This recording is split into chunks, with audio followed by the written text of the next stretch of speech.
어머님, 이제 이 집안은 제가 관리할게요. 어머님 건강을 위해서라도요. 제가 다 챙겨드릴게요. 며느리 오셀인 그녀의 말은 언제나 걱정처럼 들렸습니다.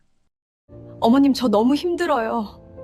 저는 정말 제 전부를 드리고 있는데, 저는 이 집을 위해서라면 뭐든 할 수 있어요. 이 여성은 시어머니를 정성으로 모시는 며느리로 세상에 알려져 있었습니다. 어머님, 서명 한 번만 해주시면 돼요. 뭔지 몰라도 괜찮아요. 그리고 어머님은 이제 쉬세요. 제가 다 할게요. 며느리 오세리는 시어머니에게 서명을 한번 해달라며 뭔지도 모를 계약서에 서명을 시켰습니다. 한 번이 아니었습니다. 지속적이었습니다. 시어머니 강명숙, 그녀는 한국 명품 산업을 맨손으로 일으킨 창업자이자 수십 년간 성녀 회장으로 불린 인물입니다. 하지만 전설적인 회장이라는 명성 아래 비밀스러운 계약이 숨겨져 있었습니다. 1983년 3월 7일 사업 존폐의 기로에서 어쩔 수 없이 할 수밖에 없었던 계약이었습니다. 며느리는 결혼 전부터, 아니 남편을 만나기 훨씬 전부터 목적이 있었습니다. 그녀는 목적을 이루기 위해 자신의 시어머니 강명숙의 모든 것을 분석하고 있었습니다. 그리고 헌신으로 세상을 속인 며느리의 정체가 서서히 드러나기 시작합니다. 며느리 오세리는 매일 아침 시어머니의 음식 안에 무언가를 조용히 섞었습니다. 아무 색도 냄새도 없는 무언가가 주간에 조용히 섞이고 있었습니다. 그것은 조금씩 강명숙의 기억을 갉아먹고 있었습니다. 그녀는 자선 행사장에 자원봉사자로 지원하여 남편을 일부러 마주쳤습니다. 흰색 원피스를 착용하였고 훌륭한 외모를 뽐내며 더할 나위 없는 신부감으로 어필하였고 맑고 따뜻한 미소마저 완벽했습니다. 또한 기자들 앞에서 어머님이 저를 기억하지 못하신다며 눈물을 흘렸고 그 눈물은 너무나도 완벽했습니다. 그리고 강명숙의 기억에도 없는 서류에 도장이 찍혀 있었습니다. 강명숙은 포기한 것이 아니었습니다. 그녀는 모든 것을 듣고 있었습니다. 그러던 어느 날, 한 낡은 가방의 안감 속에서 40년간 잠들어 있던 종이 한 장이 나왔습니다. 그 종이 한 장이 모든 것을 바꾸어 놓았습니다. 낡은 가방 안에 있던 종이 한 장은 무엇이었을까요? 또 며느리의 목적은 과연 무엇이었을까요? 영상 시작하기에 앞서 구독과 좋아요 부탁드려요. 그리고 댓글로 하고 싶은 이야기나 어디서 듣고 계신지 남겨주세요. 여러분의 참여는 좋은 이야기를 더 많은 분들에게 전달할 수 있는 기회가 되고 누군가에게 위로와 힐링이 될 수 있습니다. 어떤 사람은 평생을 살아가면서 단 한 번도 자신의 진짜 얼굴을 거울 앞에 내보이지 않습니다. 그 얼굴은 항상 단정하고 항상 고결하며 항상 남들의 존경을 받습니다. 하지만 그 고결함 뒤에 아무도 모르는 방이 하나 존재한다면 그 방 안에 무엇이 잠들어 있는지를 아는 사람은 오직 한 명뿐입니다. 그 사람 자신입니다. 오늘 이야기는 그런 한 여자의 이야기입니다. 완벽한 명성을 쌓아 올린 여자, 그러나 그 명성의 토대가 한 아이의 울음소리 위에 세워진 여자의 이야기입니다. 강명숙. 그 이름 석자는 한국 명품 산업에서 하나의 전설처럼 불려왔습니다. 1970년대 말, 아무도 주목하지 않던 그 시절, 그녀는 낡은 작업실 하나에서 가죽 한 장을 손으로 잘라 첫 번째 가방을 만들었습니다. 그 가방의 이름은 단순하지만 강렬했습니다. 명숙이 아니라 그녀가 꿈꾸던 단어, 품격이었습니다. 그녀는 그것을 백화점 앞에 직접 들고 나갔습니다. 당시 백화점 바이어는 그녀를 보며 비웃었다고 합니다. 국산 명품이요? 그런 게 어디 있습니까? 하지만 강명숙은 그 말 앞에서 단 한 번도 고개를 숙이지 않았습니다. 그녀의 눈빛은 흔들리지 않았고 그녀의 목소리는 낮았지만 단단했습니다. 그로부터 10년이 지났을 때 그 바이어는 강명숙의 회사 앞에 줄을 서서 입점을 요청하고 있었습니다. 세상은 그녀를 칭송하였습니다. 신문은 그녀를 이렇게 불렀습니다. 국내 명품 산업을 일으킨 진정한 창업자. 방송은 그녀의 얼굴을 매년 특집으로 다루었습니다. 강연장에서 그녀가 등장하면 수백 명이 기립하여 박수를 쳤습니다. 사람들은 그녀를 가리켜 이렇게 말하였습니다. 성녀 회장. 그 말은 단순한 별명이 아니었습니다. 그것은 하나의 신화였습니다. 강명숙 스스로도 그 신화를 믿었습니다. 아니, 정확히 말하자면 그 신화를 믿어야만 살아갈 수 있었습니다. 하지만 신화에는 반드시 숨겨진 이면이 존재합니다. 아무리 단단하게 쌓아 올린 성이라도 그 기초에 균열이 있다면 언젠가는 무너집니다. 강명숙의 균열은 아주 오래전 누구도 기억하지 않는 어느 밤에 시작되었습니다. 그것은 한 아이가 이 세상에 태어난 날 밤이었습니다. 때는 1983년이었습니다. 강명숙의 회사는 외국 투자사와의 대규모 계약을 눈앞에 두고 있었습니다. 그 계약은 단순한 투자가 아니었습니다. 회사의 존폐를 결정하는 거대한 도박이었습니다. 투자사 측은 한 가지 조건을 명확하게 요구하였습니다. 직계 승계의 안정성. 이 말은 겉으로는 단순한 경영 조건처럼 들렸습니다.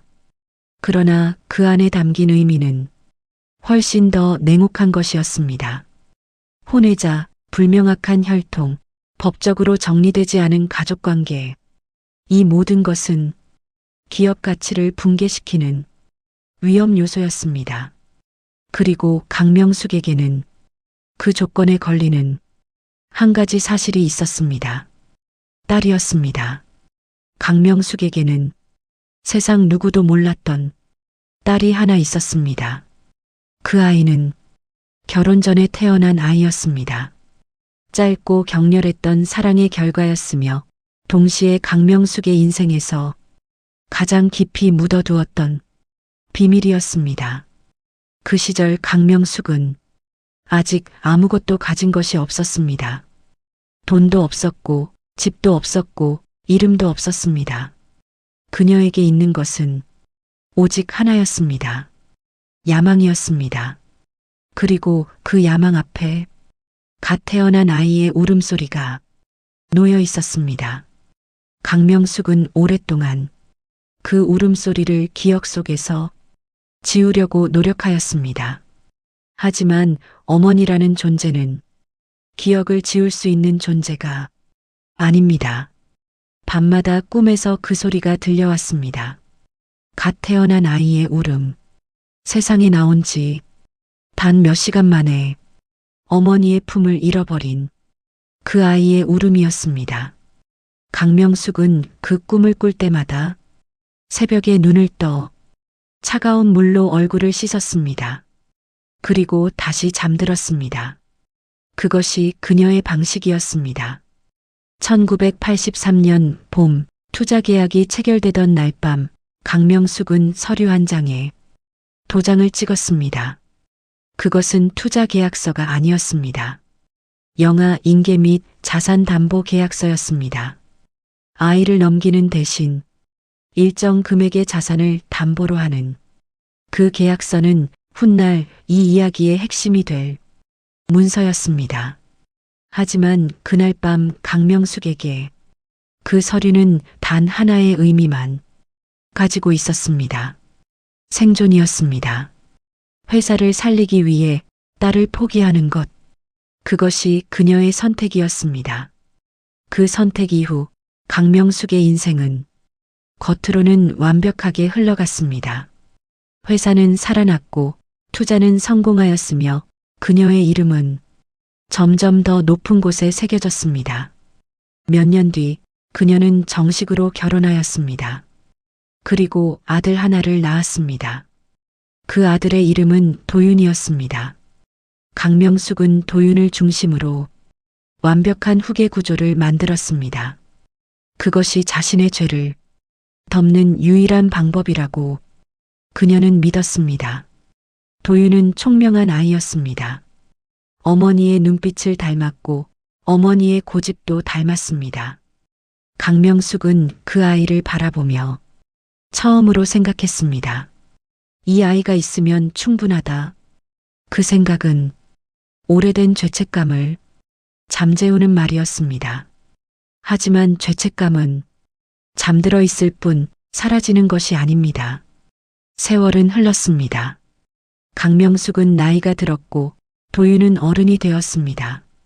그리고 도윤에게 한 여자가 나타났습니다. 오세린이었습니다.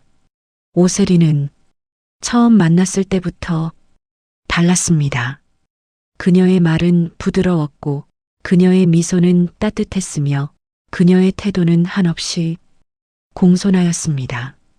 강명숙은 그녀를 보자마자 생각했습니다. 이 아이는 예의가 있구나. 하지만 강명숙이 그 생각을 하는 동안 오세리는 훨씬 더 냉정한 계산을 하고 있었습니다. 오세리는 도윤과 결혼하였습니다. 결혼식은 화려하였고 하객들은 많았습니다. 언론은 그 결혼을 재계의 경사라고 불렀습니다. 강명숙은 그날 처음으로 가슴 한켠이 따뜻해지는 것을 느꼈습니다. 이제 가족이 완성되었다는 느낌이었습니다. 하지만 그 따뜻함은 오래가지 않았습니다. 결혼 이후 오세린의 행동은 서서히 달라지기 시작했습니다. 처음에는 알아채지 못할 정도로 미세한 변화였습니다. 밥상에 올라오는 음식이 조금씩 바뀌었습니다.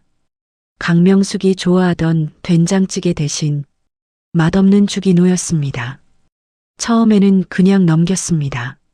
며느리가 건강을 챙기는구나 그렇게 생각하였습니다. 그러나 그 생각은 잘못된 것이었습니다. 강명숙은 어느 날부터인가 기억이 흐릿해지기 시작했습니다. 어제 한 말을 오늘 기억하지 못하였습니다. 며칠 전에 만난 사람의 얼굴이 잘 떠오르지 않았습니다. 처음에는 나이 탓이라고 생각하였습니다. 이른이 넘었으니 그럴 수 있다고 스스로를 다독였습니다. 하지만 그것은 나이의 문제가 아니었습니다. 강명숙의 식탁에는 매일 정체불명의 무언가가 섞여 있었습니다. 그것은 아무 맛도 나지 않았습니다. 색깔도 냄새도 없었습니다. 그러나 조금씩, 아주 조금씩 강명숙의 정신을 갉아먹고 있었습니다. 오세리는 그것을 매일 아침 정성스럽게 음식 안에 섞었습니다. 그리고 웃으며 말했습니다. 어머님, 건강은 챙기셔야죠. 강명숙은 그 말이 진심인 줄 알았습니다. 따뜻한 며느리의 걱정인 줄 알았습니다. 그러나 같은 시간 오세리는 외부에서 전혀 다른 얼굴을 하고 있었습니다. 기자들 앞에서 눈물을 흘리며 말하였습니다. 어머님이 저를 기억하지 못하십니다. 어머님이 점점 사라져가고 있어요. 저는 너무 힘듭니다. 카메라 앞에서 흐르는 그 눈물은 완벽하였습니다. 너무나 완벽해서 보는 사람 모두가 그 눈물을 믿었습니다. 한 사람이 가해자이면서 피해자의 얼굴을 하고 있었습니다. 그리고 세상은 그 얼굴만 보았습니다. 강명숙 주변의 사람들도 서서히 오세린의 편으로 기울어지기 시작하였습니다. 며느리가 정말 대단해. 저런 시어머니를 모시면서 얼마나 힘들겠어. 사람들은 그렇게 말하였습니다. 강명숙은 그 말들을 들으면서 무언가 잘못되었다는 것을 느끼기 시작했습니다. 그러나 이미 그녀의 기억은 반쯤 흐릿해져 있었습니다. 기회를 틈타 오세리는 강명숙에게 자신이 헌신하고 있다는 것을 은연중에 계속 어필하였습니다. 며느리가 말했습니다. 어머님, 저 너무 힘들어요. 저는 정말 제 전부를 드리고 있는데 저는 이 집을 위해서라면 뭐든 할 수 있어요. 어머님, 저 너무 힘들어요. 저는 정말 제 전부를 드리고 있는데 저는 이 집을 위해서라면 뭐든 할 수 있어요. 자신을 위해서 뭐든 할 수 있다고 하는 며느리. 강명숙의 기억은 계속 흐릿해져 어떤 것이 진짜인지 가짜인지 가물가물해졌습니다. 또 오세리는 자신의 헌신을 내세워 시어머니에게 뭔지도 모를 계약서에 서명을 시켰습니다. 어머님, 서명 한 번만 해주시면 돼요. 뭔지 몰라도 괜찮아요. 그리고 어머님, 이제 쉬세요. 제가 다 알아서 잘할게요. 별장에서는 오세린이 카드를 손에 들고 있었습니다. 그 카드는 강명숙의 이름으로 발급된 법인카드였습니다. 오세린은 단말기 앞에 서서 조용히 웃었습니다. 카드 단말기 소리가 별장 안을 차갑게 울렸습니다. 강명숙은 잠시 말이 없었습니다. 오세린이 조용히 말하였습니다. 어머님, 이제 이 집안은 제가 관리할게요. 어머님 건강을 위해서라도요. 제가 다 챙겨드릴게요. 강명숙은 그 순간 처음으로 깨달았습니다. 자신이 평생 지켜온 것이 가족이 아니었다는 사실을. 자신이 지켜온 것은 권력이었습니다. 그리고 그 권력이 지금 자신의 손에서 빠져나가고 있었습니다. 하지만 강명숙은 알지 못하였습니다. 이 모든 것이 무너지기 시작하는 시작점이 이미 다른 곳에서 만들어지고 있다는 것을. 그 무렵 강명숙이 사는 별장에서 멀지 않은 곳, 아무도 주목하지 않는 작은 수선실에서 한 여자가 묵묵히 가죽을 꿰매고 있었습니다. 그 여자의 이름은 김지은이었습니다. 지은은 몰랐습니다. 자신이 이 이야기의 중심에 있다는 것을. 자신이 오랫동안 이 이야기를 기다려온 사람이라는 것을. 그리고 자신의 손끝이 이 이야기의 모든 실을 다시 깨어낼 것이라는 것을. 그것은 낡은 가방 하나였습니다. 그 가방 안에 오래된 계약서가 잠들어 있었습니다. 그리고 그 계약서를 곧 발견하게 될 손이 지금 이 순간에도 조용히 바늘을 움직이고 있었습니다. 어떤 진실은 오랜 시간이 지나도 사라지지 않습니다. 그것은 다만 때를 기다릴 뿐입니다. 강명숙이 평생 묻어두었던 진실, 한 아이를 버렸던 그 밤의 기억은 이제 서서히 땅 위로 올라오기 시작하고 있었습니다. 그리고 그것을 가장 먼저 손으로 만지게 될 사람은 다름 아닌 그 아이 자신이었습니다. 버려진 사람은 사라지지 않습니다. 세상이 그 이름을 지워도, 기록이 그 존재를 삭제해도 살아있는 사람은 어딘가에서 반드시 살아가고 있습니다. 다만 세상이 그 사람을 보려 하지 않을 뿐입니다. 김지은은 그런 사람이었습니다. 지은의 하루는 아침 7시에 시작되었습니다. 그녀는 서울 변두리 오래된 상가 건물 지하에 있는 작은 수선실 문을 열었습니다. 간판도 화려하지 않았습니다. 지은 수선, 딱 그 두 글자만 유리문에 붙어 있었습니다. 조명은 밝았지만 공간은 좁았습니다. 한쪽 벽에는 각종 실과 바늘이 정리되어 있었고 반대편에는 수선을 맡긴 가방과 구두들이 번호표를 달고 줄지어 있었습니다. 지은은 앞치마를 두르고 의자에 앉았습니다. 그녀의 손은 작고 단단했습니다. 오랜 시간 바늘을 잡아온 손이었습니다. 그 손은 어떤 명품 장인의 손보다 더 많은 것을 알고 있었습니다. 가죽의 질감, 실의 굵기, 바늘이 들어가야 할 각도, 그것들은 누군가에게 배운 것이 아니었습니다. 오랫동안 혼자 만지고 뜯어보고 다시 꿰매면서 스스로 익힌 것들이었습니다. 지은의 삶은 처음부터 혼자였습니다. 아주 어릴 때부터 그녀는 자신이 어딘가에서 온 아이라는 것을 알았습니다.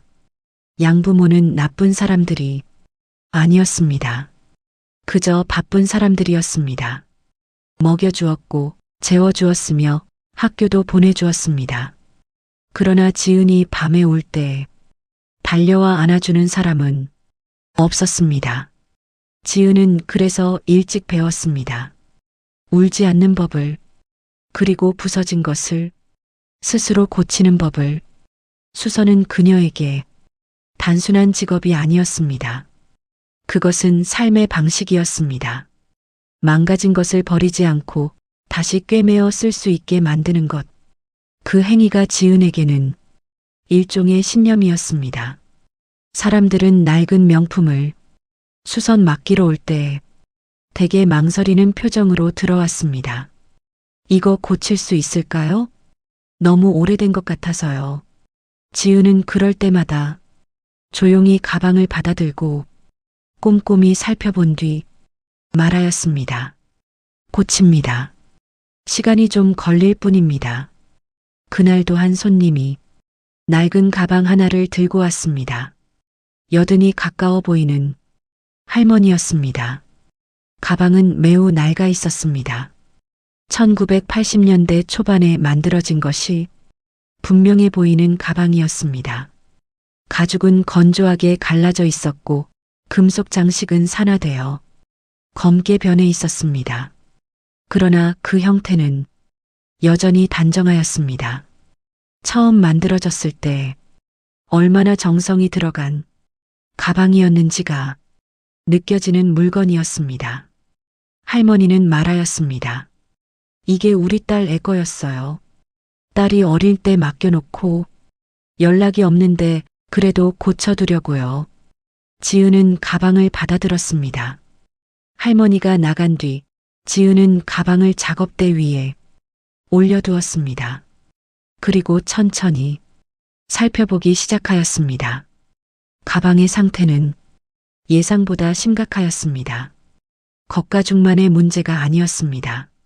안감도 낡아 있었고 내부 구조물이 흔들리고 있었습니다. 지은은 안감을 조심스럽게 들추었습니다. 그 순간 무언가가 보였습니다. 안감과 가죽 사이 아주 얇은 공간에 무언가가 끼워져 있었습니다. 오랫동안 그 안에 잠들어 있던 것이 분명하였습니다. 지은은 핀셋을 들었습니다. 아주 조심스럽게 그것을 꺼냈습니다. 오래된 종이였습니다. 노랗게 바랜 40년이 넘은 종이였습니다.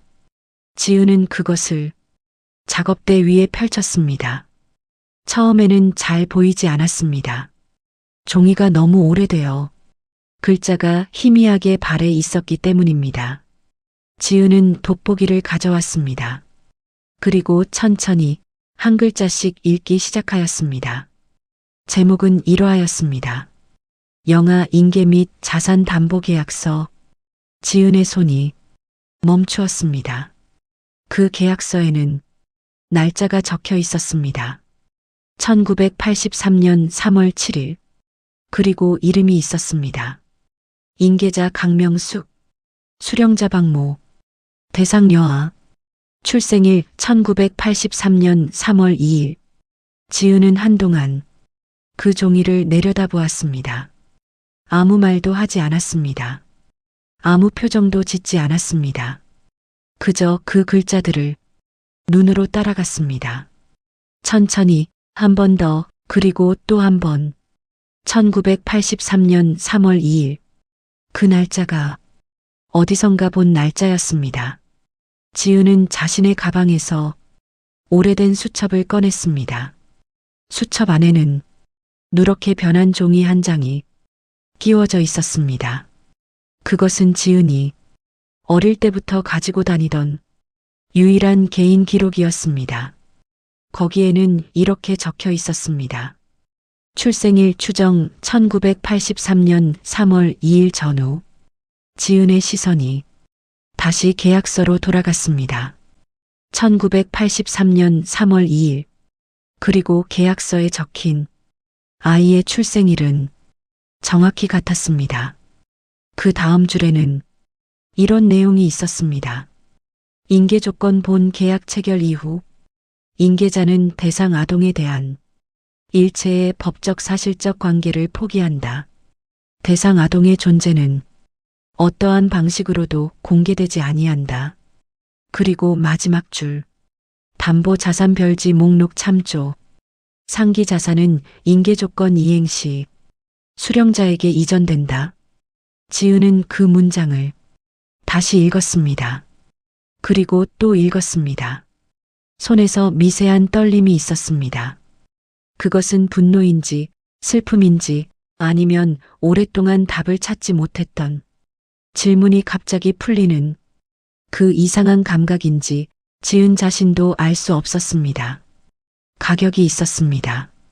사람에게 가격이 붙어 있었습니다. 태어난 지 닷새 된 아이에게 조건과 담보와 이행 조항이 적혀 있었습니다. 그것은 계약서가 아니었습니다. 그것은 영수증이었습니다. 한 아이의 존재에 대한 영수증이었습니다. 지은은 천천히 계약서를 다시 접었습니다. 그리고 작업대 위에 조용히 내려놓았습니다. 창밖으로는 사람들이 지나가고 있었습니다. 아무도 이 수선실 안에서 무슨 일이 일어나고 있는지 알지 못하였습니다. 그 시각 강명숙의 별장에서는 오세린이 서류를 태우고 있었습니다. 벽난로 앞에서 그녀는 종이를 한 장씩 집어 불길 속에 던지고 있었습니다. 하지만 그것은 진짜 계약서가 아니었습니다. 그것은 진짜 계약서를 숨기기 위해 만들어낸 가짜 문서들이었습니다. 오세리는 알고 있었습니다. 강명숙의 과거 어딘가에 숨겨진 무언가가 있다는 것을, 그리고 그것을 먼저 찾는 사람이 모든 것을 가져간다는 것을. 하지만 오세리는 몰랐습니다. 이미 그것을 찾은 사람이 있다는 것을. 낡은 수선실에서 묵묵히 바늘을 잡고 살아온 그 여자가 오늘 밤 그 종이를 손에 쥐고 있다는 것을. 지은은 오래 앉아 있었습니다. 계약서 옆에는 수선을 맡긴 가방이 여전히 놓여 있었습니다. 그 가방 안감에는 오래된 이니셜이 새겨져 있었습니다.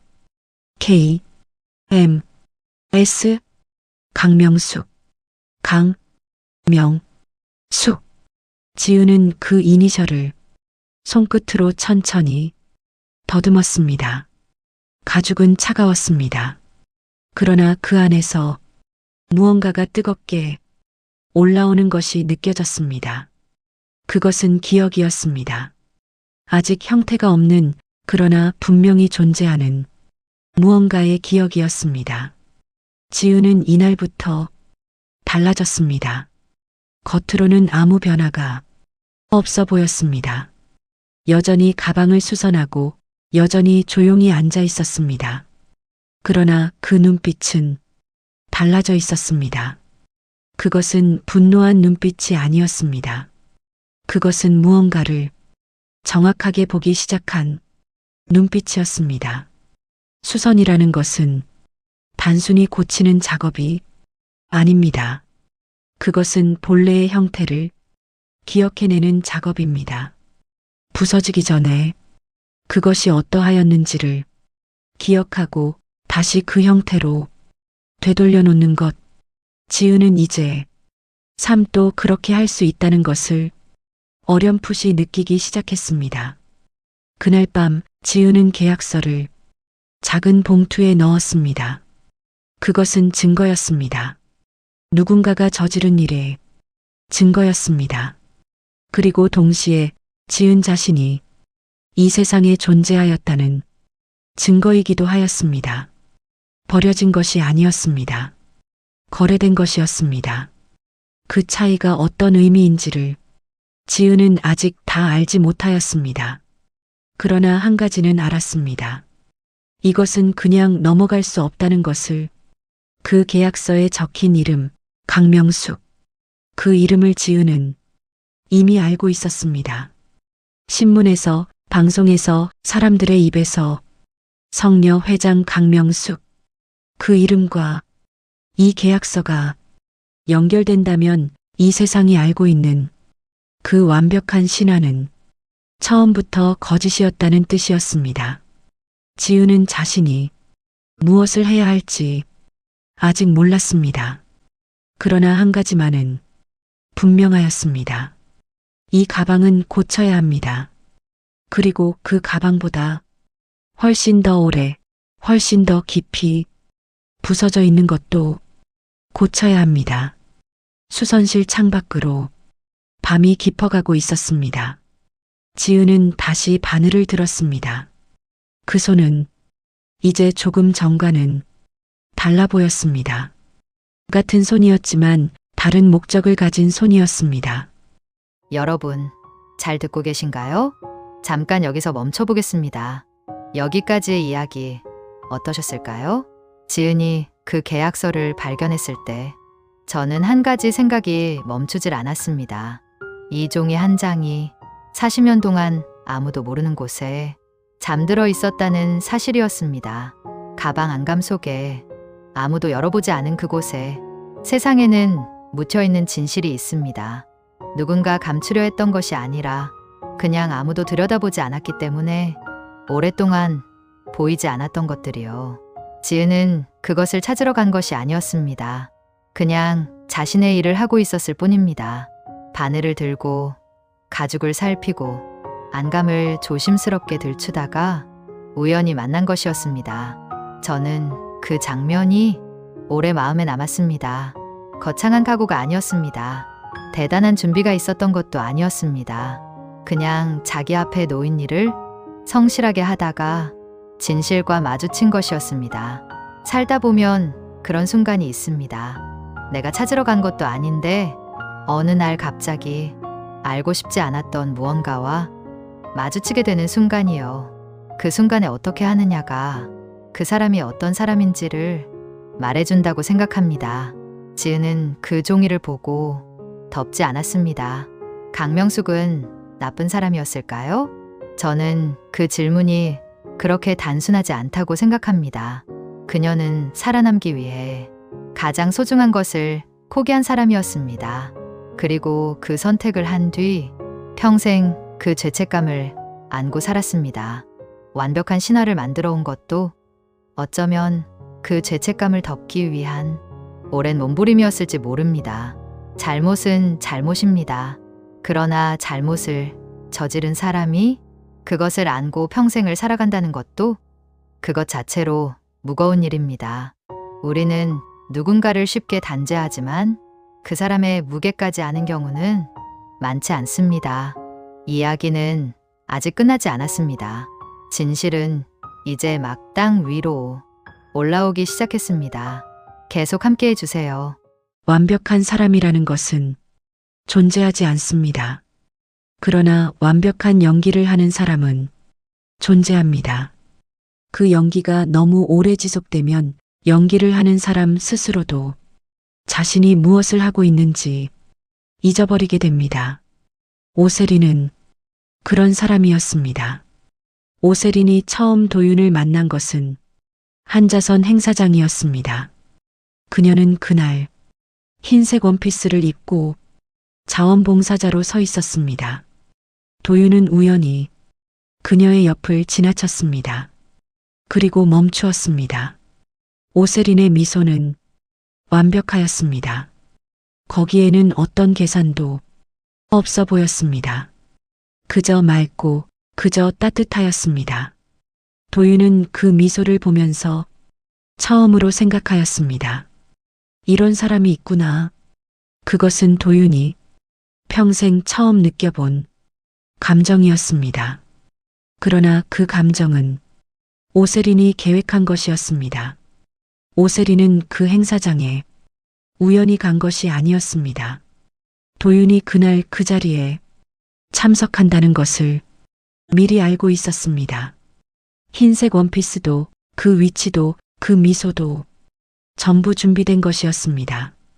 오세리는 도윤의 어머니가 강명숙이라는 것을 오래전부터 알고 있었습니다. 그리고 강명숙의 회사와 재산 구조를 이미 꼼꼼하게 분석하고 있었습니다. 도윤은 그 모든 것이 열쇠였습니다. 결혼까지는 생각보다 시간이 걸렸습니다. 강명숙은 예리한 사람이었습니다. 처음에는 오세린을 경계하였습니다. 너무 완벽한 사람은 의심스럽다는 것을 그녀는 경험으로 알고 있었습니다. 오세린은 그것을 알았습니다. 그래서 그녀는 의도적으로 실수를 만들었습니다. 작고 소소한 실수들이었습니다. 어느 날은 음식을 태웠습니다. 어느 날은 중요한 약속을 잊었습니다. 어느 날은 울었습니다. 강명숙 앞에서 죄송합니다. 제가 너무 부족한 것 같습니다. 그 눈물을 보면서 강명숙은 처음으로 경계를 풀었습니다. 완벽하지 않은 사람, 부족함을 인정하는 사람, 그것이 강명숙의 마음을 연 열쇠였습니다. 결혼식은 성대하였습니다. 하객 500명, 언론 카메라 수십 대, 꽃이 끝없이 이어진 식장. 오세리는 그날 가장 아름다운 신부였습니다. 강명숙은 그 모습을 바라보며 오랫동안 간직하였던 무언가가 누그러지는 것을 느꼈습니다. 이제 이 집에 진짜 며느리가 생겼다는 안도감이었습니다. 그러나 그 안도감이 채 자리를 잡기도 전에 오세린의 계획은 조용히 시작되었습니다. 결혼 첫 달은 아무 이상이 없었습니다. 오세린은 매일 아침 일찍 일어났습니다. 강명숙보다 먼저 주방에 들어가 아침 식사를 준비하였습니다. 강명숙이 좋아하는 것들을 하나하나 기억하였습니다. 들깨미역국, 잡곡밥, 두부조림, 그것들이 매일 식탁 위에 놓여 있었습니다. 강명숙은 그것을 먹으며 생각하였습니다. 이 아이가 나를 알고 있구나. 그러나 2달째부터 조금씩 달라지기 시작하였습니다. 들깨미역국 대신 하얀 죽이 놓였습니다. 잡곡밥 대신 흰쌀로만 지은 부드러운 밥이 나왔습니다. 처음에는 그냥 넘겼습니다. 어머님 위장이 걱정되셔서요. 오세린의 말은 언제나 이유가 있었습니다. 3달째부터는 강명숙이 이상함을 느끼기 시작하였습니다. 피곤함이 잦아졌습니다. 낮에 자꾸 졸렸습니다. 밤에는 잠을 너무 많이 잤습니다. 그리고 가장 불안한 것은 기억이었습니다. 어제 한 말을 오늘 기억하지 못하였습니다. 강명숙은 병원을 찾았습니다. 의사는 말하였습니다. 노화로 인한 자연스러운 증상입니다. 스트레스를 줄이시고 충분히 쉬시는 게 좋겠습니다. 강명숙은 그 말을 듣고 돌아왔습니다. 그러나 그 말은 절반만 맞는 말이었습니다. 노화는 맞았습니다. 그러나 자연스럽지는 않았습니다. 오세리는 매일 아침 주방에서 혼자였습니다. 그 시간은 짧았습니다. 길어야 30초. 그 안에 그녀는 아주 조심스럽게 무언가를 꺼냈습니다. 작은 유리병이었습니다. 색이 없고 냄새도 없었습니다. 아주 소량을 주간에 섞었습니다. 그리고 잘 저어 흔적을 없앴습니다. 그 유리병 안에 무엇이 들어있는지를 아는 사람은 오세린 혼자였습니다. 그녀는 그것을 어느 경로를 통해 구한 것인지 아무에게도 말하지 않았습니다. 그 물질은 장기간 소량 복용 시 기억력 저하와 판단력 감퇴를 유발하는 것이었습니다. 병원 검사에서는 쉽게 잡히지 않는 것이었습니다. 강명숙은 그 죽을 먹으며 말하였습니다. 요즘 몸이 영 안 좋구나. 오세리는 걱정스러운 표정으로 고개를 끄덕였습니다. 어머님, 연세가 있으시니까요. 제가 더 잘 챙겨드릴게요. 그 말은 진심처럼 들렸습니다. 그리고 실제로 오세린의 표정에는 진심처럼 보이는 무언가가 있었습니다. 그것이 오세린의 가장 무서운 능력이었습니다. 그녀는 거짓말을 거짓처럼 하지 않았습니다. 그녀는 거짓말을 믿으면서 하였습니다. 오랫동안 연기를 하다 보면 어느 순간부터 연기와 현실의 경계가 허물어지게 됩니다. 오세리는 그 경계에 이미 오래전에 도달해 있었습니다. 그 시각 별장에서 멀지 않은 곳 한 백화점 수선실에서 지은은 가방의 안감을 다시 살펴보고 있었습니다. 그녀는 계약서 외에도 무언가를 더 발견하였습니다. 가방 손잡이 안쪽에 아주 미세한 흔적이 있었습니다. 지은은 확대경을 가져왔습니다. 그 흔적은 오래된 약물 잔여물이었습니다. 아주 미량이었습니다. 그러나 지은은 그것이 무엇인지 알아보기 위해 샘플을 채취하였습니다. 지은에게는 오래전부터 알고 지내는 사람이 있었습니다. 약학 연구소에서 일하는 여자친구였습니다. 그 친구는 지은이 간단한 부탁을 해도 군말 없이 도와주었습니다. 지은은 그날 밤 그 친구에게 연락하였습니다. 이게 뭔지 알 수 있을까? 가방에서 나온 건데. 친구의 대답은 다음 날 오후에 왔습니다. 문자 메시지였습니다. 오래된 약물 흔적 맞아. 성분을 보면 신경안정 계통인데 이게 어디서 나온 거야? 지은은 그 메시지를 오랫동안 바라보았습니다. 그리고 말하였습니다. 이건 사람이 만든 게 아닙니다. 그 혼잣말은 정확하지 않았습니다. 사람이 만든 것은 맞았습니다. 그러나 지은이 하고 싶었던 말은 이것이었습니다.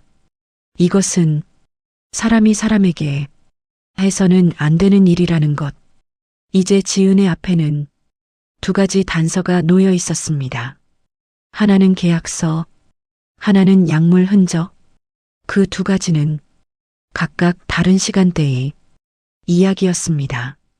계약서는 40여 년 전의 것이었고 약물 흔적은 비교적 최근의 것이었습니다.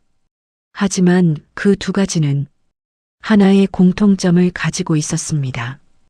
강명숙이라는 이름, 그리고 그 이름 주변에서 일어나고 있는 조용한 폭력이었습니다.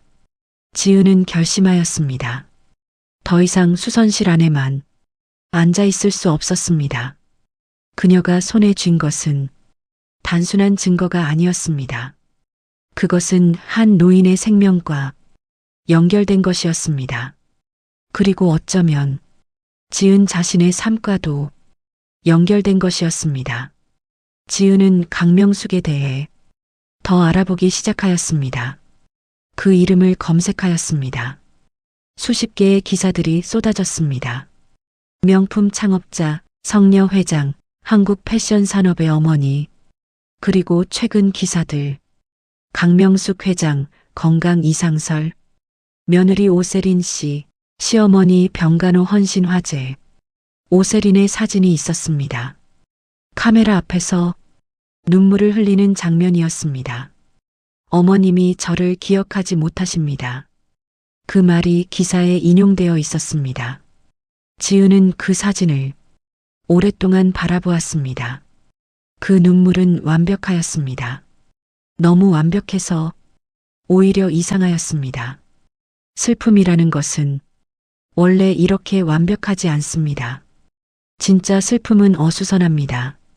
코가 빨개지고 목소리가 갈라지고 눈물이 제때 나오지 않습니다. 그러나 오세린의 눈물은 마치 영화 한 장면처럼 완벽한 타이밍에 완벽한 모습으로 흘렀습니다. 지은은 생각하였습니다. 이 사람은 연습을 하였습니다. 그것이 지은의 직감이었습니다.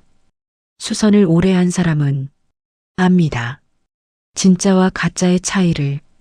그것은 논리가 아니라 손끝의 감각이었습니다. 지은은 그날부터 방향을 정하였습니다. 강명숙이 있는 곳으로 가까이 가는 것, 그리고 직접 눈으로 확인하는 것. 그러나 지은에게는 아직 한 가지 문제가 있었습니다. 그 계약서 속의 이름이 자신과 연결된다는 것을 확인할 방법이 없다는 것이었습니다. 그것은 추측이었습니다. 날짜가 같고 상황이 맞아떨어지고 이니셜이 일치하는 추측이었습니다. 그러나 추측은 증거가 아닙니다. 지은은 그 사실을 알았습니다. 그래서 더 신중하였습니다. 별장에서는 오세린이 도윤과 조용히 대화를 나누고 있었습니다. 어머님이 요즘 판단력이 많이 떨어지셨어요. 도윤은 걱정스러운 표정으로 물었습니다. 얼마나? 오세린은 한숨을 쉬었습니다. 법적 판단이 어려울 정도로요. 그 말이 의미하는 것을 도윤은 처음에 알지 못하였습니다.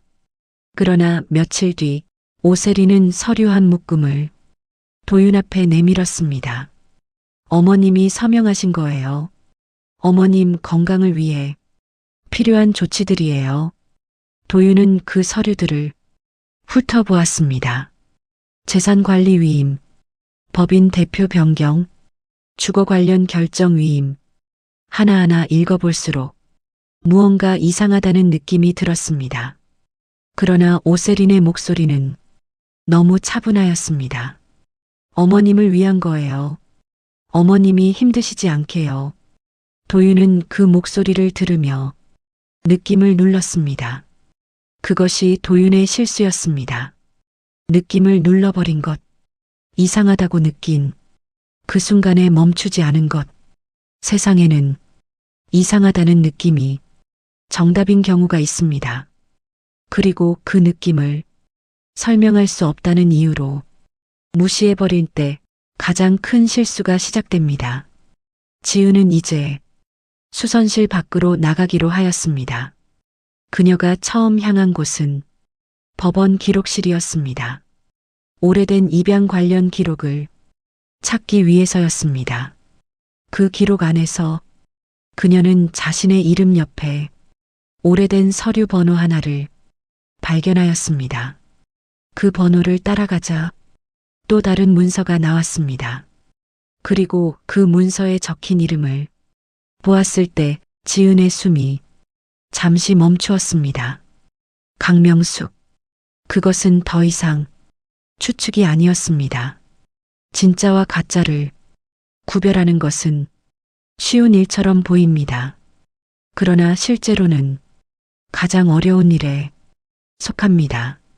왜냐하면 정교하게 만들어진 가짜는 진짜보다 더 진짜처럼 보이기 때문입니다. 오세린이 만들어 온 세계가 그러하였습니다. 그녀가 쌓아 올린 이미지는 진짜 며느리보다 더 며느리다웠습니다. 진짜 간호인보다 더 헌신적이었습니다.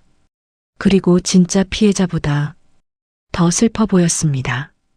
그 세계가 흔들리기 시작한 것은 작은 숫자 하나 때문이었습니다. 0.2mm.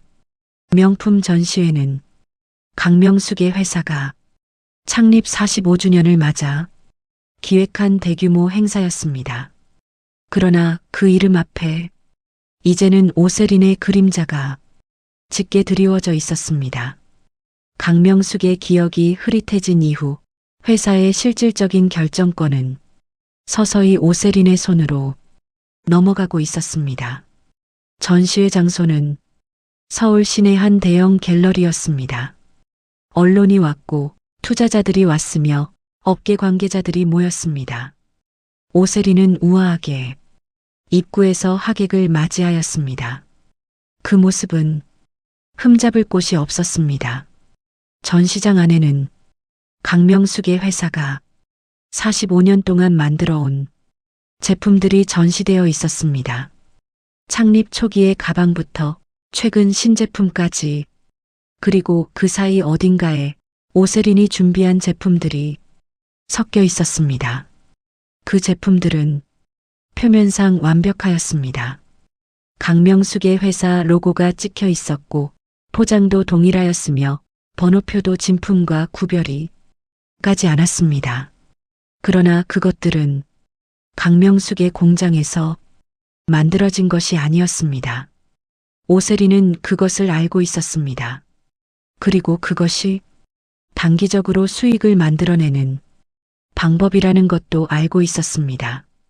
강명숙의 이름을 빌려 가짜를 팔고 그 수익을 자신의 계좌로 흘려보내는 것, 그것이 오세린이 오랫동안 준비한 진짜 계획이었습니다. 전시회가 열린 그날 오후, 지은은 그 갤러리 앞에 서 있었습니다. 그녀는 초대받지 않았습니다. 그러나 그 전시회에 누군가는 반드시 와야 한다는 것을 알고 있었습니다.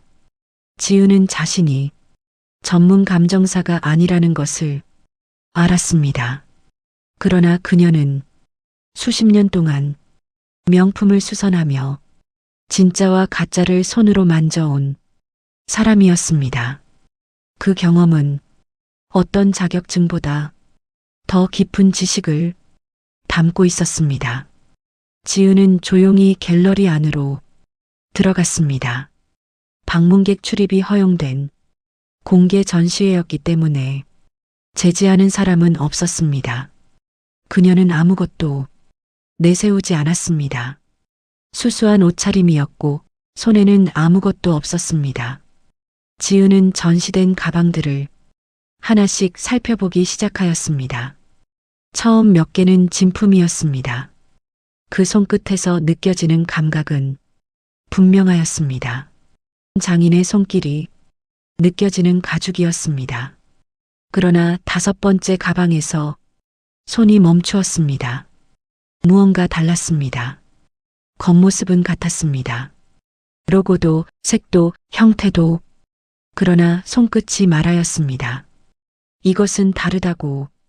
지은은 가방을 아주 조심스럽게 뒤집어 보았습니다. 손잡이 연결 부위를 손가락으로 더듬었습니다. 그리고 실을 자세히 들여다보았습니다. 전시장 안은 많은 사람들로 가득 차 있었습니다. 그들은 대화를 나누고 있었습니다. 아무도 지은에게 주목하지 않았습니다. 지은은 자신이 들고 있는 가방을 조용히 들어 올렸습니다. 그리고 주변을 살피다가 조용히 말하였습니다.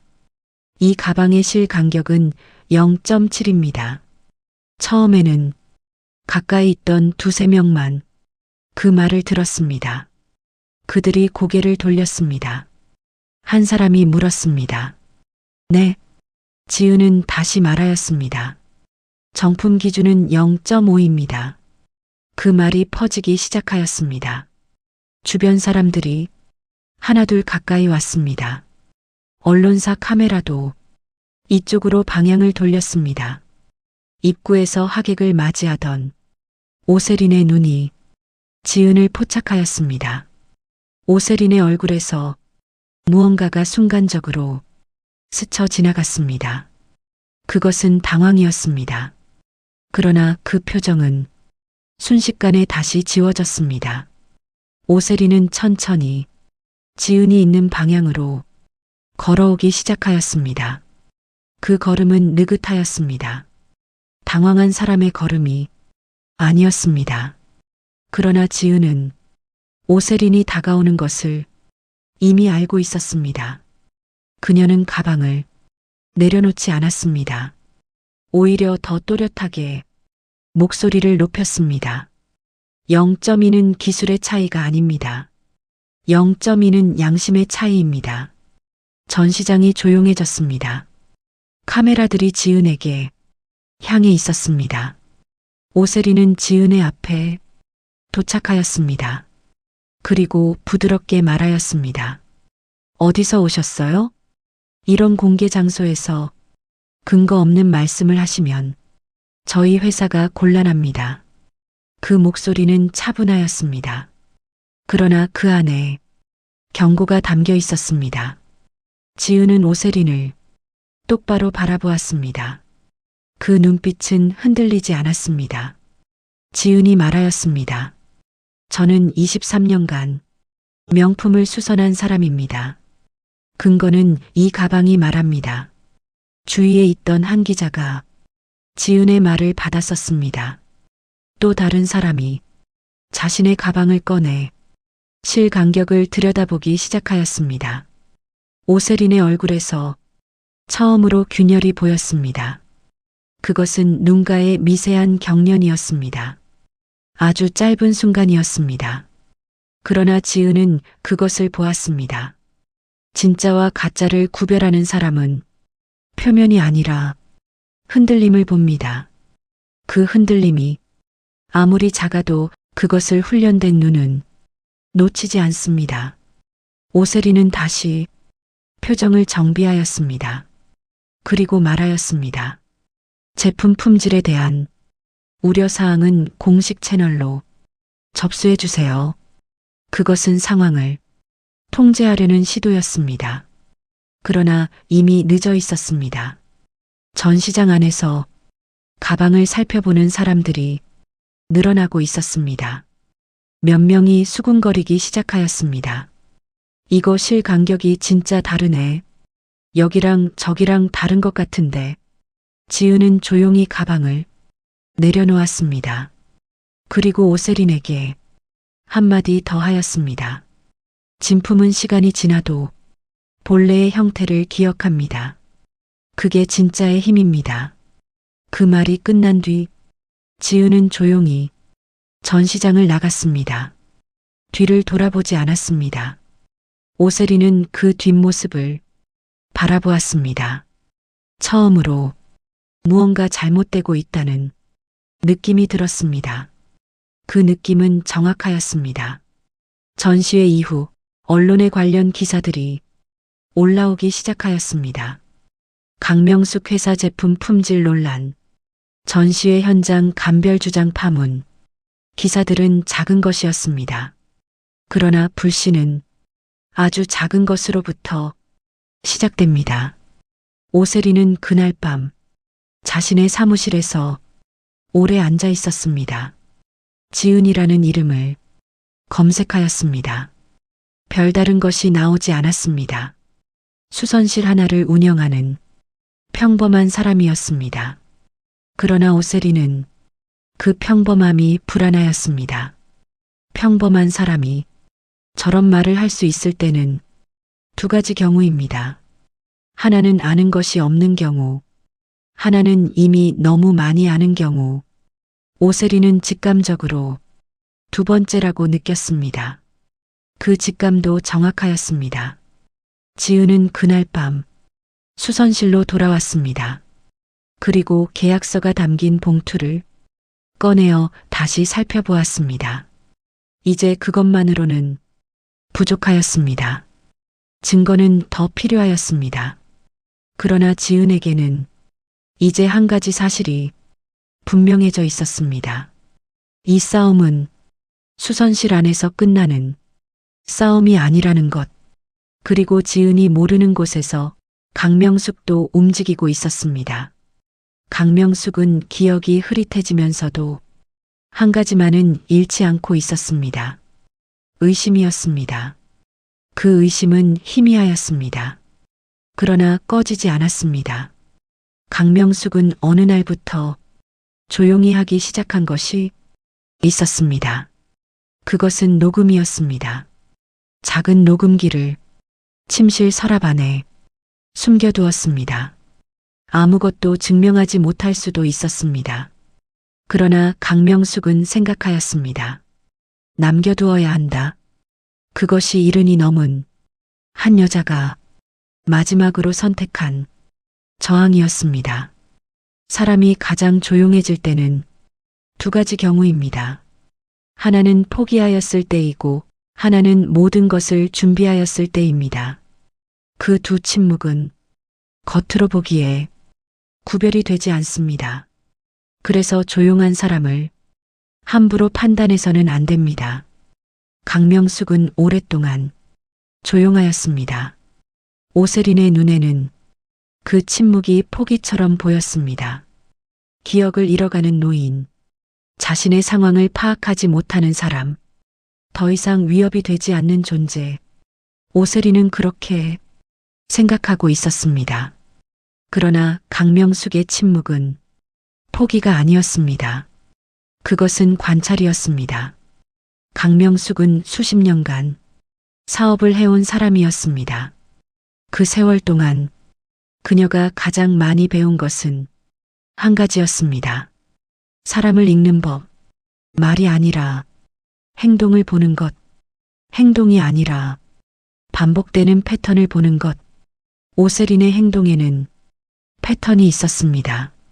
매일 아침 정확히 같은 시간에 주방에 들어가는 것, 그 시간이 조금이라도 빨라지거나 늦어지지 않는 것, 그리고 그 시간이 지난 뒤 식탁에 올라오는 음식. 강명숙은 어느 날부터인가 그 음식을 먹지 않기 시작하였습니다. 먹는 척을 하였습니다. 숟가락을 들고 입에 가져가고 씹는 신용을 하였습니다. 그러나 실제로는 삼키지 않았습니다. 그 변화는 아무도 알아채지 못하였습니다. 오세린도 몰랐습니다.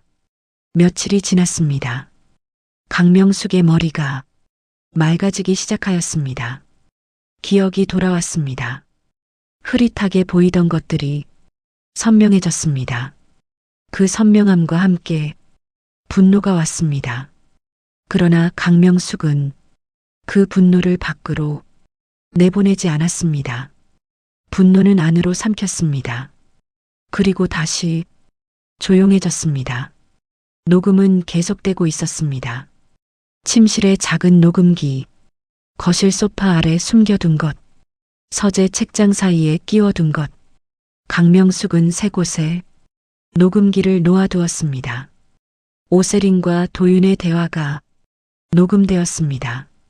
재산 이동에 관한 이야기, 서류 처리에 관한 이야기, 강명숙의 상태를 계산하는 이야기, 도윤의 목소리도 거기 있었습니다. 그 목소리가 처음에는 망설이다가 점점 오세린의 말에 동의하는 방향으로 가고 있었습니다. 강명숙은 그 녹음을 혼자 들었습니다. 아들의 목소리였습니다. 자신이 낳고 키우고 이름을 붙인 아이, 그 아이의 목소리가 이 녹음 안에 담겨 있었습니다. 강명숙은 오래 앉아 있었습니다. 그 목소리를 들으면서 처음으로 울었습니다. 그러나 그 눈물은 밖으로 보이지 않았습니다.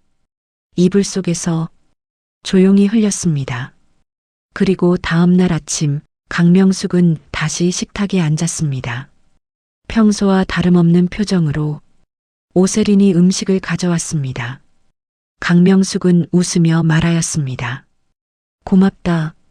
잘 먹을게. 오세린은 그 말을 듣고 안심하였습니다. 아직 모른다고 생각하였습니다. 그러나 강명숙은 이미 모든 것을 알고 있었습니다. 그 무렵 지은은 수선실 밖에서 더 많은 것을 확인하고 있었습니다. 법원 기록, 오래된 입양 서류, 당시 계약에 관여한 사람들의 흔적, 그것들을 하나씩 맞춰나가는 작업이었습니다. 그리고 마침내 한 가지 사실이 분명해졌습니다. 1983년 3월 2일에 태어난 그 아이는 지은이었습니다. 그리고 그 아이를 넘긴 사람은 강명숙이었습니다. 지은은 그 사실을 확인하는 날 오랫동안 아무것도 하지 않았습니다. 수선실 창가에 앉아 밖을 바라보았습니다. 화가 날 것이라고 생각하였습니다. 그러나 화는 나중에 오는 것이었습니다. 먼저 온 것은 이상한 고요였습니다. 오랫동안 답을 모르다가 답을 알게 되었을 때 오는 고요였습니다. 지은은 그 고요 안에서 생각하였습니다. 어떻게 해야 하는가? 복수를 해야 한다는 생각도 들었습니다. 그러나 복수가 무엇인지를 지은은 생각해 보았습니다. 강명숙을 만나 계약서를 들이미는 것, 그것이 복수일 수 있었습니다. 그러나 그것으로 무엇이 회복되는가를 생각하였을 때 지은은 답을 찾지 못하였습니다. 지은에게 더 중요한 것이 있었습니다. 오세린이 지금 강명숙에게 하고 있는 일을 멈추는 것이었습니다. 그것은 어쩌면 어머니를 위한 것이 아닐 수 있었습니다. 그냥 사람을 위한 것이었습니다. 한 노인이 누군가에 의해 서서히 지워지고 있는 것을 막아야 한다는 것. 지은은 자신이 수집한 것들을 정리하기 시작하였습니다. 계약서, 약물 분석 결과, 전시회에서 확인한 가품 증거, 법원 기록, 그것들을 봉투에 넣었습니다. 그리고 한 곳에 연락하였습니다. 변호사였습니다. 변호사는 서류들을 보면서 오랫동안 말이 없었습니다. 그리고 천천히 말하였습니다. 이것이 다 사실이라면 이것은 단순한 민사 문제가 아닙니다. 지은은 고개를 끄덕였습니다. 그녀도 알고 있었습니다. 오세린에 대한 조사가 조용히 시작되었습니다. 그것은 법원 서류가 아니었습니다. 훨씬 더 조용하고 훨씬 더 정교한 조사였습니다. 강명숙은 그 사실을 알지 못하였습니다. 그러나 강명숙 쪽에서도 비슷한 시간에 비슷한 일이 진행되고 있었습니다. 강명숙은 오래된 지인에게 연락하였습니다. 그 지인은 수십 년 전부터 알고 지낸 회계사였습니다.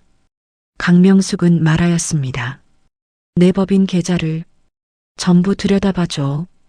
회계사는 며칠 뒤 전화를 해왔습니다. 그리고 말하였습니다. 명숙 씨, 이건 심각해요. 돈이 빠져나가고 있었습니다. 큰 금액이 조금씩 여러 경로로 오랫동안. 강명숙은 그 말을 들으면서 처음으로 모든 것이 연결되는 것을 느꼈습니다. 음식 안에 이상한 물질, 흐릿해진 기억, 서명한 기억이 없는 서류들, 그리고 빠져나간 돈. 그것은 단순한 방치가 아니었습니다. 그것은 계획이었습니다. 처음부터, 아주 처음부터 계획된 것이었습니다. 강명숙은 그날 밤 녹음기를 꺼내 그동안 녹음된 내용들을 들었습니다. 시간이 걸렸습니다. 밤이 깊어졌습니다. 그러나 강명숙은 그 녹음들을 전부 들었습니다. 마지막 녹음에서 도윤의 목소리가 나왔습니다. 어머니가 이 서류를 이해하실 수 있을까요? 오세린의 목소리가 답하였습니다. 이미 서명하셨어요. 도윤은 잠시 침묵하다가 말하였습니다. 그래도 어머니가 아시면. 오세린이 말을 끊었습니다. 도윤 씨, 지금 우리가 지키고 있는 게 뭔지 알죠? 그 말 뒤에 도윤은 더 이상 반문하지 않았습니다. 강명숙은 그 녹음을 2번 들었습니다. 그리고 천천히 녹음기를 내려놓았습니다. 이튿날 아침 강명숙의 오래된 변호사가 별장을 방문하였습니다. 오세린은 그 방문을 단순한 정기법률 상담으로 알고 있었습니다. 그러나 그것은 정기 상담이 아니었습니다. 그 자리에서 강명숙은 녹음 파일들을 변호사에게 전달하였습니다. 그리고 회계사의 보고서도 함께 건네었습니다. 변호사는 서류들을 보면서 표정이 굳어졌습니다. 그리고 말하였습니다. 회장님, 이것은 법원에 가져가야 합니다. 강명숙은 고개를 끄덕였습니다. 그것이 사자의 반격이었습니다. 소리가 없는 반격이었습니다. 발톱을 드러내지 않는 반격이었습니다. 그러나 그 힘은 소리 없이 움직이는 것들이 가진 힘이었습니다. 며칠 뒤 오세리는 평소와 다름없이 아침을 준비하고 있었습니다. 그때 도윤이 주방에 들어왔습니다. 그의 얼굴이 이상하였습니다. 도윤의 손에는 종이 몇 장이 있었습니다. 그것은 법원에서 온 서류였습니다. 오세리는 그 서류를 빼앗듯 받아들었습니다. 그리고 읽기 시작하였습니다. 첫 줄을 읽는 순간 그녀의 손이 멈추었습니다. 그것은 그동안 오세린이 주도해온 모든 것에 대한 법적 조사 착수 통보였습니다. 도윤은 오세린을 바라보았습니다. 그의 눈빛은 지금까지와 달랐습니다. 그것은 아내를 바라보는 눈빛이 아니었습니다. 도윤이 말하였습니다. 내가 뭘 지키고 있었던 겁니까? 그 말은 오세린을 향한 말이 아니었습니다. 도윤 자신을 향한 말이었습니다. 오세린은 서류를 내려놓지 않았습니다. 그 손에는 미세한 떨림이 있었습니다. 그것은 처음으로 그녀의 손이 떨린 것이었습니다. 완벽한 연기를 해온 사람에게도 마침내 균열이 오는 순간이 있습니다. 그것은 예상하지 못한 곳에서 예상하지 못한 방식으로 옵니다. 진실은 그렇게 폭발합니다. 소리 없이 오래 축적되다가 어느 한순간에 한꺼번에 여러분, 잘 듣고 계신가요? 잠깐 여기서 멈춰보겠습니다. 여기까지의 이야기 어떠셨을까요? 여기까지 오면서 저는 한 가지 질문이 계속 머릿속에 맴돌았습니다. 사람은 왜 눈앞에 있는 것을 보지 못할까요? 오세리는 매일 아침 음식 안에 손을 댔습니다. 그것도 가장 가까운 사람의 음식에. 그 행동이 수개월 동안 아무에게도 들키지 않았습니다. 왜였을까요? 저는 그 이유가 오세린이 특별히 영리해서가 아니라고 생각합니다. 우리가 믿고 싶은 것만 보려 하기 때문입니다. 강명숙은 며느리가 정성스럽게 음식을 준비한다고 믿었습니다. 도윤은 아내가 어머니를 진심으로 걱정한다고 믿었습니다. 세상은 카메라 앞에서 눈물을 흘리는 여자가 피해자라고 믿었습니다. 그 믿음들은 전부 틀렸습니다. 그러나 그 믿음들이 완전히 어리석은 것이었냐고 하면 저는 그렇게 생각하지 않습니다. 우리는 살면서 가까운 사람을 의심하며 살 수가 없습니다. 매일 함께 밥을 먹는 사람, 매일 옆에서 웃어주는 사람을 끊임없이 의심하며 산다면 그것 자체가 너무 고달픈 삶입니다. 그래서 배신은 낯선 사람에게 당하는 것보다 가까운 사람에게 당할 때 훨씬 더 깊이 남습니다. 의심하지 않았던 것이 잘못이 아니기 때문입니다. 믿었던 것이 죄가 아니기 때문입니다. 그리고 강명숙 이야기를 빼놓을 수가 없습니다. 그녀는 기억이 흐릿해지면서도 단 한 가지를 놓지 않았습니다. 의심이었습니다. 그 의심은 크지 않았습니다. 확신도 아니었고 증거도 없었습니다. 그냥 무언가 이상하다는 아주 작은 느낌이었습니다. 그러나 그 느낌 하나로 그녀는 녹음기를 켰습니다. 아무도 모르게 혼자서 조용히. 저는 그 장면이 이 이야기에서 가장 강한 장면이라고 생각합니다. 화려한 반격이 아니었습니다. 큰 소리를 친 것도 아니었습니다. 그냥 작은 녹음기 하나를 서랍 안에 넣어둔 것이었습니다. 살면서 우리도 그런 순간이 있습니다. 무언가 이상한데 말할 수가 없는 순간, 증거도 없고 확신도 없는데 그냥 마음이 불편한 순간, 그 느낌을 무시하지 마세요. 그 느낌은 오랜 시간 살아오면서 쌓인 지혜가 보내는 신호일 수 있습니다. 도윤 이야기도 짚고 싶습니다. 도윤은 나쁜 사람이었을까요? 저는 그 질문이 단순하지 않다고 생각합니다. 그는 이상하다는 느낌이 들었습니다. 그러나 그 느낌을 눌렀습니다. 설명할 수 없다는 이유로, 아내의 목소리가 너무 차분하다는 이유로 그냥 넘겨버렸습니다. 우리 주변에도 그런 사람들이 있습니다. 나쁜 마음은 없지만 편한 쪽을 선택하는 사람. 옳고 그름을 모르는 것이 아니라 알면서도 눈을 감는 사람. 그것이 때로는 직접 잘못을 저지르는 것보다 더 오래 상처를 남기기도 합니다. 지켜줄 수 있었던 사람이 지켜주지 않았다는 기억은 아주 오랫동안 남기 때문입니다. 그러나 이 이야기에서 저를 가장 오래 붙잡은 것은 강명숙이 이불 속에서 혼자 울던 장면이었습니다. 아들의 목소리가 담긴 녹음을 혼자 듣고 아무도 보지 않는 곳에서 조용히 흘린 눈물. 그 눈물은 이 이야기에서 가장 진짜였습니다. 오세린의 눈물은 완벽했습니다. 그러나 강명숙의 눈물은 아무것도 계산하지 않은 눈물이었습니다.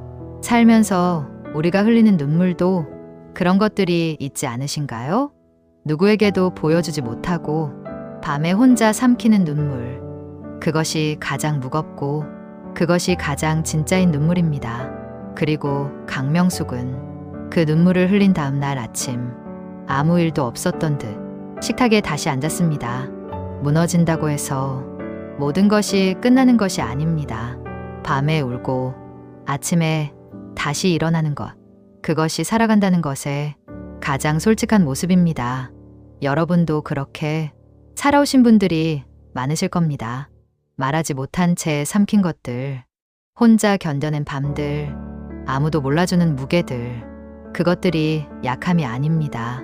그것들이 쌓여서 지금의 여러분이 된 것입니다.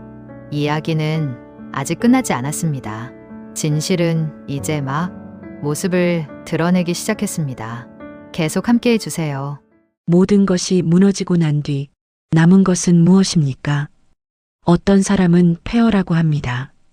어떤 사람은 시작이라고 합니다. 그 두 말은 서로 반대되는 것처럼 들리지만 사실은 같은 장면을 다른 방향에서 바라보는 것입니다. 무너진 곳에서 다시 시작하는 사람에게 폐허는 바닥이 됩니다. 바닥이 있어야 다시 설 수 있습니다. 오세린에 대한 수사는 조용히 그러나 빠르게 진행되었습니다. 약물 성분 분석 결과, 자산 횡령 기록, 가품 유통 증거, 오세린의 지시로 작성된 위조 서류들, 그것들은 하나씩 빠짐없이 드러났습니다. 오세린은 혐의를 부인하였습니다. 처음에는 모두 부인하였습니다. 그러나 증거 앞에서 부인은 오래가지 못하였습니다. 하나씩 무너지기 시작하였습니다. 도윤은 그 과정에서 깊은 혼란에 빠졌습니다. 그는 자신이 오세린에게 속았다는 것을 조금씩 받아들여야 했습니다. 그러나 더 힘든 것은 자신이 그 과정에서 공범에 가까운 역할을 했다는 사실이었습니다. 도윤은 어머니 앞에 처음으로 무릎을 꿇었습니다. 강명숙은 그 아들을 오랫동안 바라보았습니다. 노인의 눈빛은 분노가 아니었습니다. 그것은 깊은 피로였습니다. 그리고 그 피로 안에 작게 남아있는 무언가였습니다. 그것은 모정이었습니다. 그러나 강명숙은 그 모정을 바로 내보이지 않았습니다. 그녀는 천천히 입을 열었습니다. 무릎 꿇고 있는 거냐? 도윤은 고개를 들지 못하였습니다. 강명숙의 목소리는 낮았습니다. 그러나 그 낮음 안에 오랫동안 눌러온 것들이 가득 담겨 있었습니다. 내 아내랑 작당해서 이 애미를 죽이려 했느냐? 도윤은 그 말 앞에서 아무 말도 하지 못하였습니다. 부인할 수가 없었습니다. 몰랐다고 할 수도 없었습니다. 이상하다고 느꼈던 순간들이 있었기 때문입니다. 그러나 그 순간마다 그는 눈을 감았습니다. 강명숙은 계속 말하였습니다. 내가 밥을 먹을 때마다 뭔가 이상하다고 느꼈다. 몸이 안 좋다고 했을 때 내가 한 말이 뭐였냐? 나이 드셔서 그런 거라고 했지. 도윤의 어깨가 무너지듯 내려앉았습니다. 강명숙은 그 모습을 오랫동안 바라보았습니다. 분노가 없는 것이 아니었습니다. 오히려 분노는 너무 깊어서 소리가 되지 않는 그런 종류의 것이었습니다. 내가 몰랐다고 해도 문제고 알았다고 해도 문제다. 몰랐다면 내 눈이 멀었던 것이고 알았다면 내 심장이 없는 것이다. 도윤은 그 말에 처음으로 소리 없이 울었습니다. 변명을 하지 않았습니다. 그것이 도윤이 할 수 있는 유일한 솔직함이었습니다. 강명숙은 한동안 말이 없었습니다. 창밖을 바라보았습니다. 오랜 시간이 흘렀습니다. 그리고 천천히 도윤을 향해 말하였습니다. 일어나라. 그것은 용서가 아니었습니다. 용서는 그렇게 빨리 오는 것이 아닙니다. 그것은 다만 이 자리에서 무너진 채로 두지 않겠다는 말이었습니다. 어머니라는 존재는 그런 것입니다. 분노와 모정이 같은 가슴 안에 함께 있는 것. 그 두 가지가 서로를 밀어내지 않고 함께 존재하는 것. 강명숙은 아들을 용서한 것이 아니었습니다. 그러나 아들을 포기하지도 않았습니다. 그 사이 어딘가에 어머니가 있었습니다. 강명숙은 말했습니다. 일어나라. 도윤은 고개를 들지 못하였습니다. 강명숙은 다시 말하였습니다. 일어나라고. 도윤이 천천히 일어섰습니다. 강명숙은 그 얼굴을 바라보았습니다. 아들의 얼굴이었습니다. 어릴 때부터 이 얼굴만 보며 달려온 세월이었습니다. 강명숙은 생각하였습니다. 그 세월이 잘못된 것은 아니었습니다. 그러나 그 세월 안에 빠진 것이 있었습니다. 40년 전 세상 어딘가에 홀로 던져진 한 아이. 그 아이가 이제 어른이 되어 이 이야기 안에 들어와 있었습니다. 법적 조사가 진행되는 동안 지은은 자신의 수선실에서 여전히 가방을 수선하고 있었습니다. 세상이 바뀌어도 그 손은 바늘을 잡고 있었습니다. 변호사로부터 연락이 왔습니다. 강명숙 측에서 지은을 만나고 싶다고 하였습니다. 지은은 오래 생각하였습니다. 만나야 하는가? 만난다면 무슨 말을 해야 하는가? 분노를 쏟아내야 하는가? 그 계약서를 그 얼굴 앞에 내밀어야 하는가? 지은은 그 생각들을 오래 안고 있었습니다. 그러나 결국 지은이 선택한 것은 단순한 것이었습니다. 만납니다. 그것이 전부였습니다. 만남의 장소는 강명숙의 별장이 아니었습니다. 지은의 수선실이었습니다. 강명숙이 찾아온다는 것이 지은의 요청이었습니다. 변호사는 처음에 이상하게 생각하였습니다. 그러나 강명숙은 그 요청을 받아들였습니다. 약속한 날 오후 낡은 수선실 문이 열렸습니다. 강명숙이 들어왔습니다. 그녀는 작아 보였습니다. 회장이라는 사람이 아니었습니다. 그냥 나이든 여자였습니다. 모든 것을 잃고 난 나이든 여자였습니다.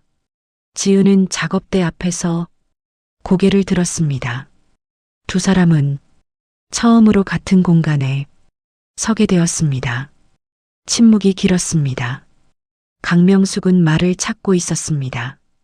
그러나 말이 나오지 않았습니다. 40년 동안 이 순간을 피해왔는데 그 순간이 오자 말이 없어졌습니다. 지은은 먼저 말하지 않았습니다. 그저 기다렸습니다. 강명숙이 입을 열었습니다. 한마디 한마디 매우 천천히. 내가 말이 막혔습니다. 다시 시작하였습니다.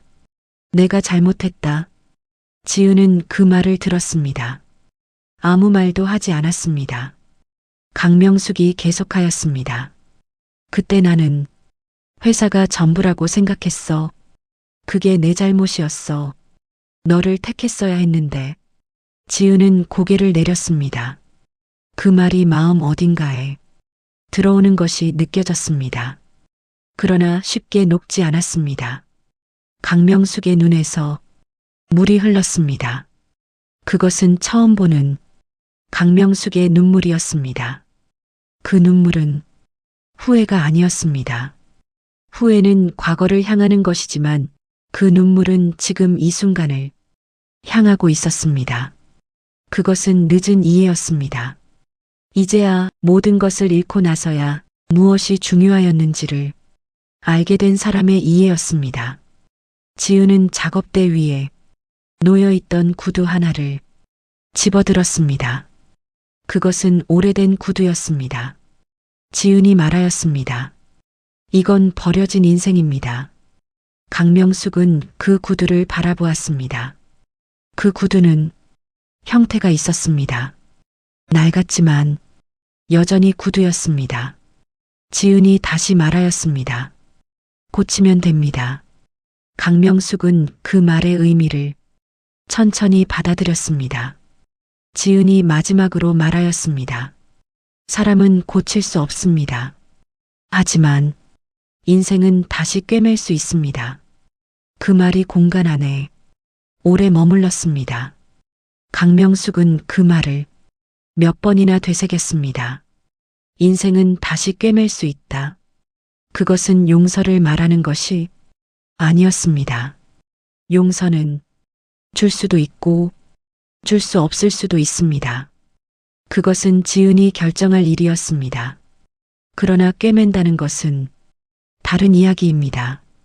부서진 채로 내버려 두지 않겠다는 것, 손을 놓지 않겠다는 것, 이 실이 이어질 수 있는 한 계속하겠다는 것, 그것이 수선이었습니다. 지은은 구두를 다시 작업대 위에 내려놓았습니다. 그리고 바늘을 집어들었습니다.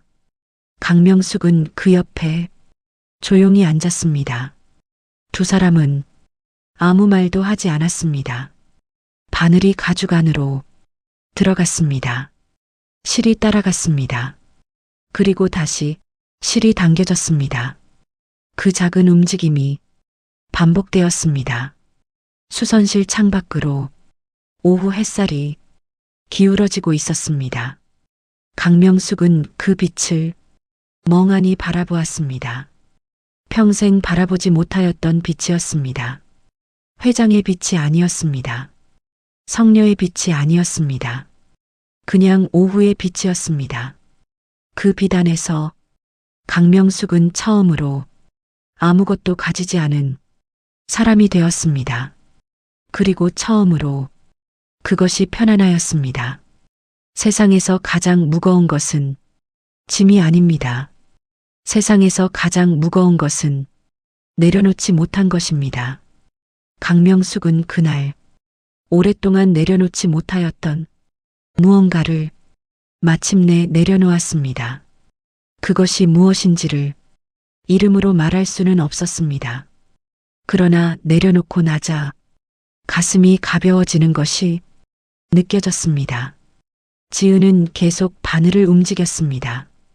그 손은 흔들리지 않았습니다. 수선이라는 것은 고치는 것이 아닙니다. 본래의 것으로 되돌리는 것입니다. 이 수선실 안에서 지금 고쳐지고 있는 것은 구두가 아니었습니다. 그것은 훨씬 더 크고 훨씬 더 오래되고 훨씬 더 많이 부서진 무언가였습니다. 두 여자는 그 무언가를 함께 꿰매고 있었습니다. 말없이 바늘 하나로, 실 하나로 무너진 제국은 더 이상 중요하지 않았습니다. 명성도, 이름도, 회사도, 돈도 남은 것은 단 하나였습니다. 지금 이 수선실 안에 이 순간이었습니다. 버려진 것이 아니라 다시 꿰매어지는 삶. 그것이 이 이야기가 처음부터 말하고 싶었던 한 문장이었습니다. 수선은 계속됩니다. 오늘도, 내일도, 그 다음 날도 실이 끊어지면 다시 이으면 됩니다. 가죽이 갈라지면 다시 메우면 됩니다. 사람도 그러합니다. 부서진 것을 버리지 않는 것, 그것이 가장 어렵고 그것이 가장 아름다운 일입니다.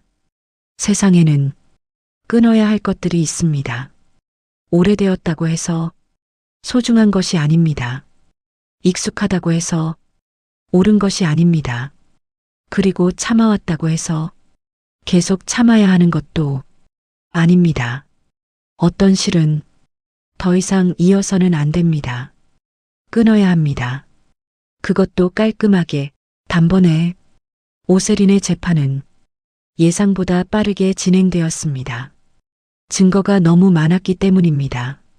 강명숙이 수개월에 걸쳐 조용히 쌓아온 녹음 파일들, 지은이 수집한 계약서와 약물 분석 결과, 회계사가 정리한 자산 횡령 내역, 전시회 현장에서 드러난 가품 유통 기록, 그것들은 각각 따로 보아도 의미 있었지만 하나로 모였을 때는 무너뜨릴 수 없는 벽이 되었습니다.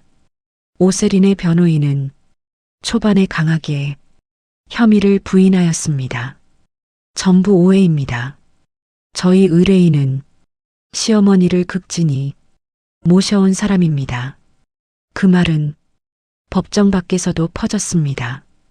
오세린을 지지하는 목소리도 있었습니다. 저 며느리가 얼마나 헌신적이었는지 알아요? 모함 아닌가요? 세상은 늘 그렇습니다.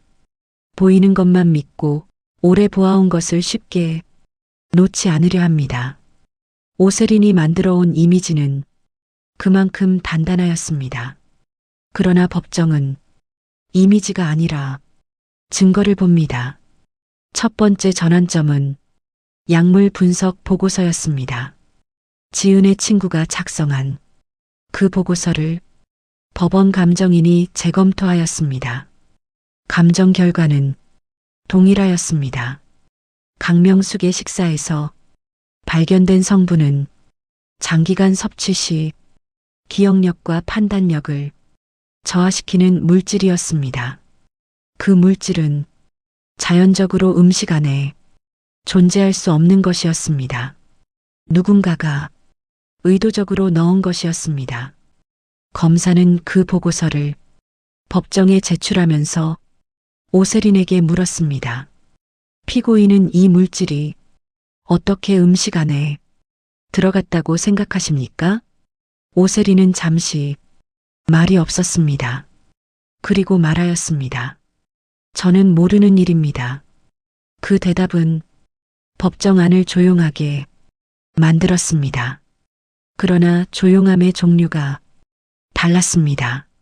믿음이 아니라 불신의 조용함이었습니다. 두 번째 전환점은 녹음 파일이었습니다. 강명숙이 서재에 숨겨둔 녹음기에 담긴 내용이 법정에서 재생되었습니다. 오세린의 목소리가 스피커를 통해 흘러나왔습니다. 도윤 씨, 어머님이 저 서류를 이해하실 수 있을 것 같아요? 이미 서명하셨으니 됐어요. 법정이 다시 조용해졌습니다. 이번에는 완전히 다른 조용함이었습니다. 오세린의 얼굴은 굳어 있었습니다. 변호인은 무언가를 말하려 하였습니다. 그러나 재판장이 손을 들어 제지하였습니다. 세 번째 전환점은 지은이었습니다. 지은은 증인석에 조용히 앉아 있었습니다. 그녀는 화려하지 않았습니다. 손에는 아무것도 없었습니다. 검사가 물었습니다. 증인은 어떤 경위로 이 계약서를 발견하게 되었습니까? 지은은 차분하게 말하였습니다. 수선을 맡긴 가방에 안감 안에 끼워져 있었습니다. 검사가 다시 물었습니다. 그 계약서의 내용이 증인 자신과 관련이 있다는 것을 언제 알게 되었습니까? 지은은 잠시 숨을 고른 뒤 말하였습니다. 날짜를 보고 처음 느꼈고 법원 기록을 확인한 뒤 사실로 알게 되었습니다. 법정 안에 있던 사람들이 술렁이기 시작하였습니다. 오세리는 그 순간 처음으로 지은을 제대로 바라보았습니다. 그리고 처음으로 깨달았습니다.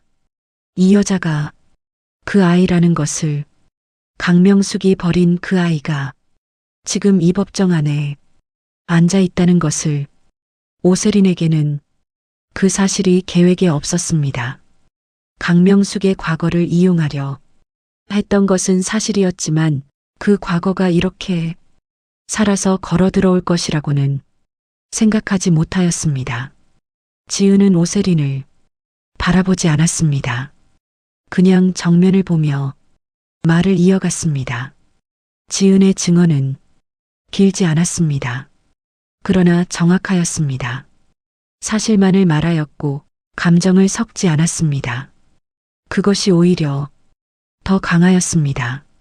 눈물이나 분노 없이 사실만을 말하는 사람의 말은 어떤 절규보다 더 깊이 박힙니다. 재판은 여러 차례 더 진행되었습니다. 오세린의 변호인은 다양한 방식으로 증거를 반박하려 하였습니다. 그러나 반박할수록 오히려 더 많은 것이 드러났습니다. 오세린이 사용한 가품 유통 경로가 밝혀졌습니다. 강명숙의 회사 내부에 오세린과 연결된 직원이 있었다는 것도 드러났습니다. 자산 횡령 금액도 처음 파악된 것보다 훨씬 더 컸습니다. 오세린은 도윤과 결혼한 첫날부터 이미 이 모든 것을 설계하고 있었습니다. 그 사실이 법정에서 하나씩 밝혀질 때마다 도윤의 얼굴은 점점 더 굳어졌습니다. 도윤은 증인석에 섰습니다. 그는 오세린을 바라보지 않았습니다. 도윤의 증언은 짧았습니다. 그는 자신이 알고 있던 것, 그리고 알면서도 외면하였던 것들을 있는 그대로 말하였습니다. 그것은 쉬운 일이 아니었습니다.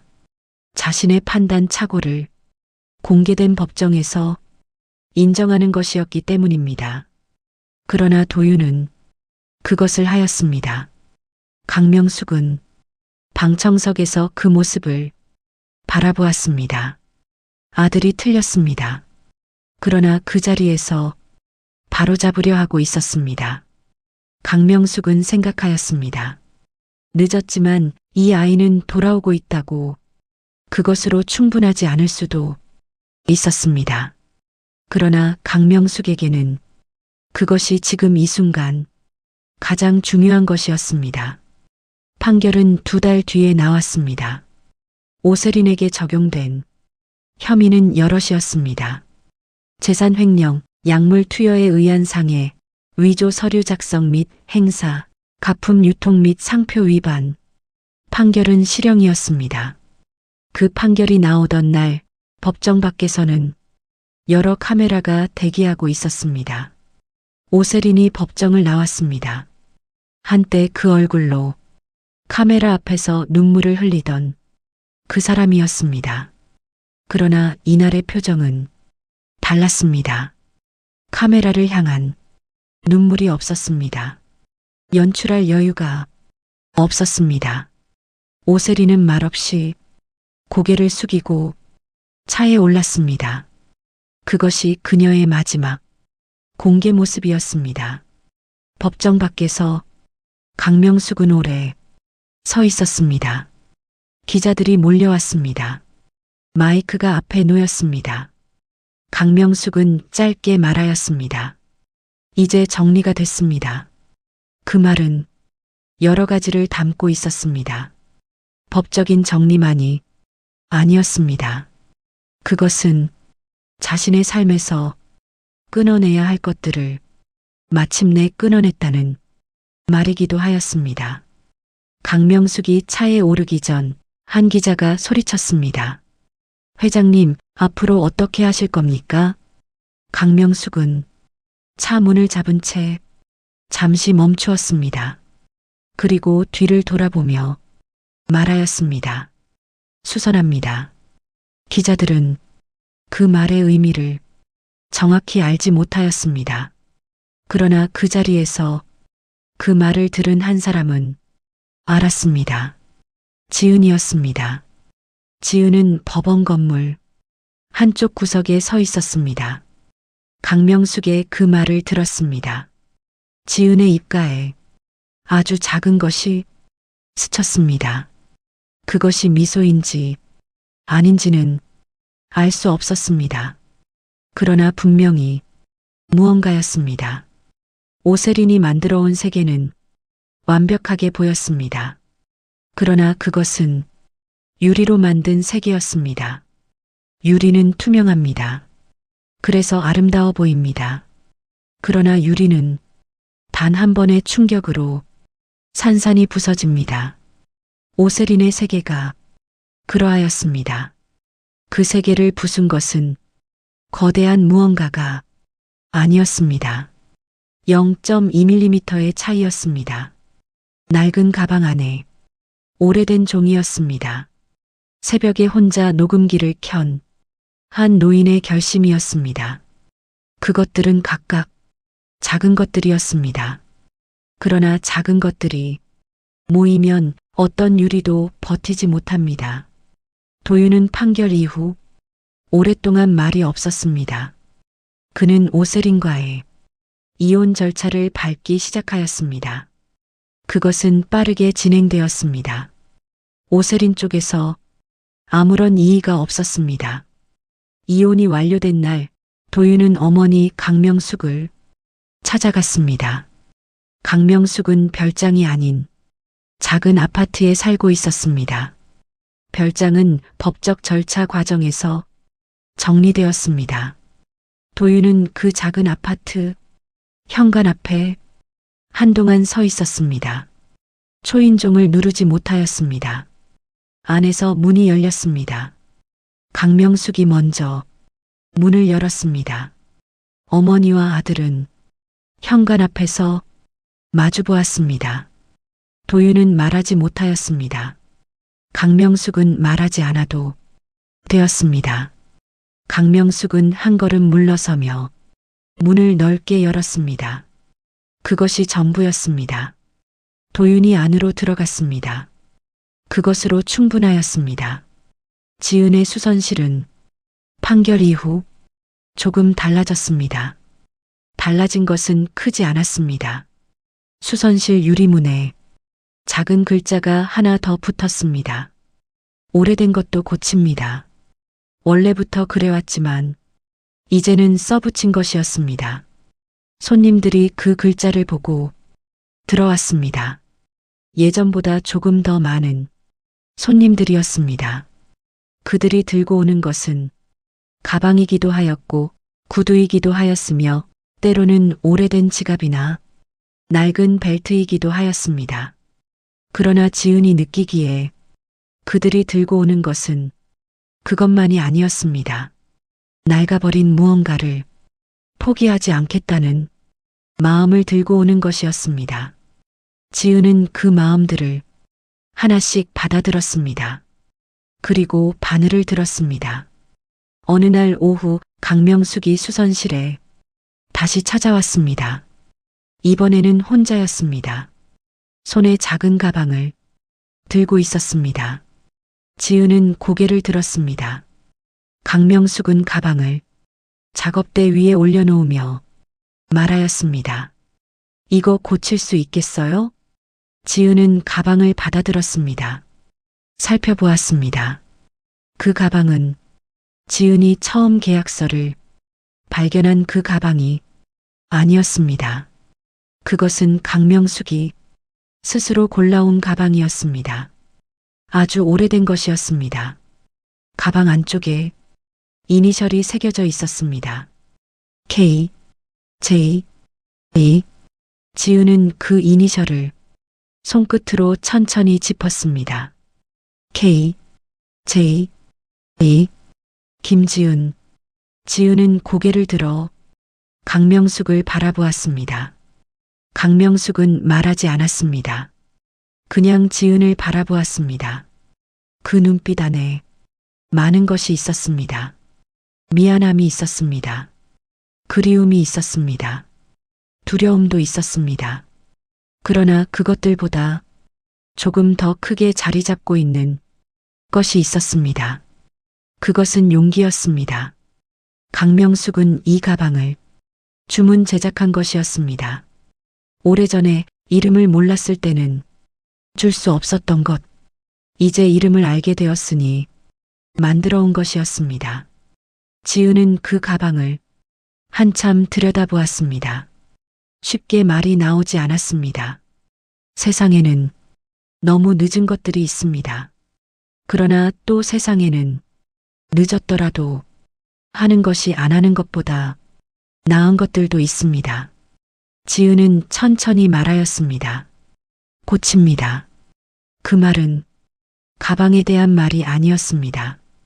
강명숙의 눈에서 물이 흘렀습니다. 지은은 그것을 보면서 아무 말도 하지 않았습니다. 눈물을 닦으라고도 하지 않았고 괜찮다고도 하지 않았습니다. 그냥 바늘을 들었습니다. 그것이 지은의 방식이었습니다. 말 대신 손, 설명 대신 행동, 약속 대신 수선, 바늘이 가죽 안으로 들어갔습니다. 강명숙은 그 모습을 보면서 생각하였습니다. 이 아이는 나를 닮지 않았습니다. 강명숙은 자신의 방식을 알고 있었습니다. 말로 설명하고 논리로 설득하고 이름으로 압도하는 방식. 그러나 지은은 아무것도 없이 그냥 고치는 사람이었습니다. 그것이 강명숙에게는 가장 낯설고 동시에 가장 아름다운 방식이었습니다. 수선실 창밖으로 저녁이 오고 있었습니다. 강명숙은 지은의 옆에 앉았습니다. 두 사람은 나란히 앉아 있었습니다. 바늘 소리만 들렸습니다. 그 조용함 안에서 강명숙은 처음으로 자신이 무엇을 잘못하였는지를 정확하게 알았습니다. 잘못은 아이를 버린 것만이 아니었습니다. 잘못은 살아있는 동안 내내 그 사실을 외면하며 살아온 것이었습니다. 아이가 어딘가에서 살아가고 있다는 것을 알면서도 한 번도 찾지 않은 것이었습니다. 그 외면이 가장 긴 잘못이었습니다. 지은은 그것을 알고 있었습니다. 그래서 쉽게 용서하지 않았습니다. 그러나 끊어내지도 않았습니다. 끊어내야 할 것은 오세린이었습니다. 끊어내야 할 것은 거짓과 위선이었습니다. 끊어내야 할 것은 사람을 도구로 쓰는 냉혹한 계산이었습니다.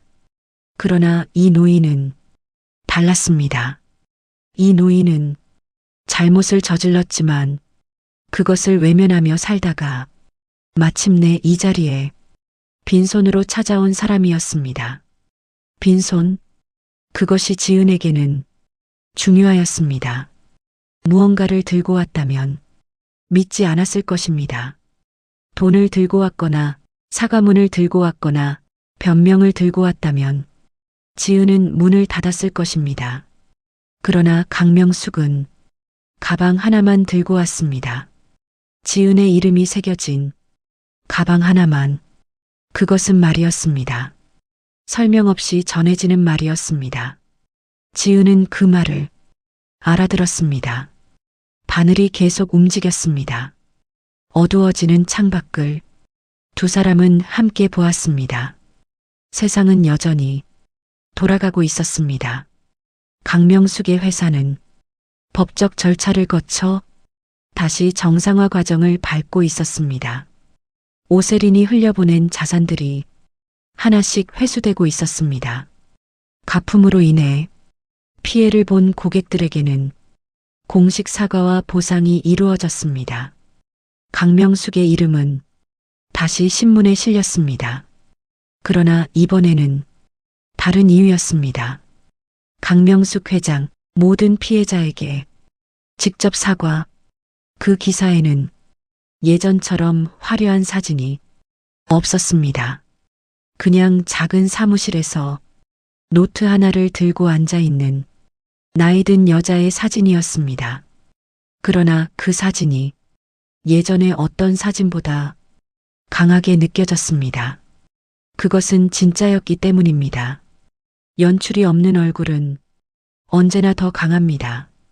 지은은 그 기사를 수선실에서 보았습니다. 아무 말도 하지 않았습니다. 기사를 접어 작업대 서랍 안에 넣었습니다. 그리고 다시 바늘을 들었습니다. 오세린의 재판이 끝난 뒤 한 가지 더 있었습니다. 오세린은 수감되기 전 도윤에게 마지막으로 편지를 보냈습니다. 도윤은 그 편지를 뜯지 않았습니다. 그것은 분노 때문이 아니었습니다. 도윤은 오세린이 그 편지 안에서도 무언가를 계산하고 있을 것이라는 것을 알았습니다. 오세린은 끝까지 오세린이었습니다. 그 편지는 도윤의 손에 잠시 머물다가 조용히 버려졌습니다. 그것이 진짜 단절이었습니다. 분노로 끊는 것은 완전한 단절이 아닙니다. 분노는 여전히 상대방을 향하고 있기 때문입니다. 편지를 뜯지도 않고 버리는 것, 그것이 완전한 단절이었습니다. 도윤은 그날 이후 한동안 아무것도 하지 않았습니다. 그는 스스로를 돌아보는 시간이 필요하였습니다. 어떻게 그렇게 오래 보지 못하였는가를, 이상하다고 느끼면서도 왜 멈추지 않았는가를, 그 질문들은 쉽게 답이 나오지 않았습니다. 그러나 도윤은 그 질문들을 피하지 않았습니다. 그것이 도윤에게 남은 유일한 과제였습니다. 지은은 그 모든 것과 조금 떨어진 곳에서 자신의 일을 하고 있었습니다. 세상이 시끄러워도 수선실 안은 조용하였습니다. 바늘 소리, 가죽을 당기는 소리, 실이 구멍을 통과하는 소리, 그 소리들이 지은에게는 음악이었습니다. 어느 날 아침 수선실 문이 열렸습니다. 처음 보는 손님이었습니다. 젊은 여자였습니다. 낡은 가방을 들고 있었습니다. 그녀는 망설이다가 말하였습니다. 이거 너무 낡아서 버려야 할 것 같은데요. 그래도 한번 보여드려도 될까요? 지은은 가방을 받아들었습니다. 살펴보았습니다. 그리고 말하였습니다. 고칩니다. 젊은 여자가 말하였습니다. 정말요? 이렇게 낡은 것도요? 지은은 고개를 끄덕이며 말하였습니다. 낡은 것일수록 더 잘 고쳐집니다. 오래된 것은 어디가 부서졌는지를 스스로 알고 있거든요. 젊은 여자는 그 말을 듣고 잠시 멍한 표정을 지었습니다. 그것은 가방 이야기가 아니라는 것을 그녀도 어렴풋이 느꼈습니다. 지은은 가방을 작업대 위에 올려놓았습니다. 그리고 바늘을 집어들었습니다. 수선실 밖으로는 봄이 오고 있었습니다. 겨울 내내 굳어있던 땅이 조금씩 부드러워지고 있었습니다. 그것은 자연의 수선이었습니다. 땅도 꿰매집니다. 계절이라는 바늘로, 시간이라는 실로. 지은은 그 봄을 창문 너머로 보면서 생각하였습니다. 버려진 것은 사라지지 않습니다. 그것은 다만 수선될 때를 기다리고 있을 뿐입니다. 그리고 그 기다림이 아무리 길어도 손 하나가 바늘을 들고 다가오면 모든 것은 다시 시작됩니다. 지은은 바늘을 움직였습니다. 그 손은 오늘도 흔들리지 않았습니다. 오늘 강명숙과 버려진 딸 김지은의 이야기 어떠셨나요? 강명숙은 오래전 자신의 소중한 딸 대신 회사를 선택했습니다. 그게 과연 옳은 선택이었을까요? 저는 그 질문에 쉽게 답할 수가 없었습니다. 그녀는 나쁜 사람이어서 딸을 버린 것이 아니었습니다. 살아남기 위해 가장 소중한 것을 포기한 것이었습니다. 그리고 그 선택을 한 뒤 평생 그것을 안고 살았습니다. 강명숙이 법원 앞에서 기자들 마이크 앞에 섰을 때 한 말이 딱 한마디였습니다. 수선합니다. 사과도 없었고 변명도 없었고 눈물도 없었습니다. 저는 그 한마디에서 이 사람이 이제는 더 이상 무언가를 증명하려 하지 않는다는 것을 느꼈습니다. 모든 것을 잃고 나서야 말이 짧아진 사람. 그것이 강명숙의 마지막 모습이었습니다. 오세리는 그 어떤 것보다 재물을 중요하게 생각했습니다. 사람을 수단으로 삼았고 감정을 도구로 사용했습니다. 그런데 저는 오세린을 보면서 무섭다는 생각보다 안타깝다는 생각이 먼저 들었습니다. 그토록 많은 것을 가지려 했던 사람이 결국 아무것도 남지 않은 채 고개를 숙이고 차에 올랐습니다. 가지려 했던 모든 것이 오히려 그녀를 무너뜨린 것이었습니다. 김지은은 이 이야기에서 가장 말이 없는 사람이었습니다. 법정에서도 강명숙 앞에서도 길게 설명하지 않았습니다. 그냥 사실만 말하고 자기 자리로 돌아갔습니다. 저는 그 모습이 가장 단단해 보였습니다. 인정받으려 하지 않았고 보상을 바라지도 않았습니다. 그냥 옳다고 생각하는 것을 했고 그것으로 충분한 사람이었습니다. 그리고 도윤? 그는 나쁜 사람이 아니었습니다. 그러나 편한 쪽을 선택했습니다.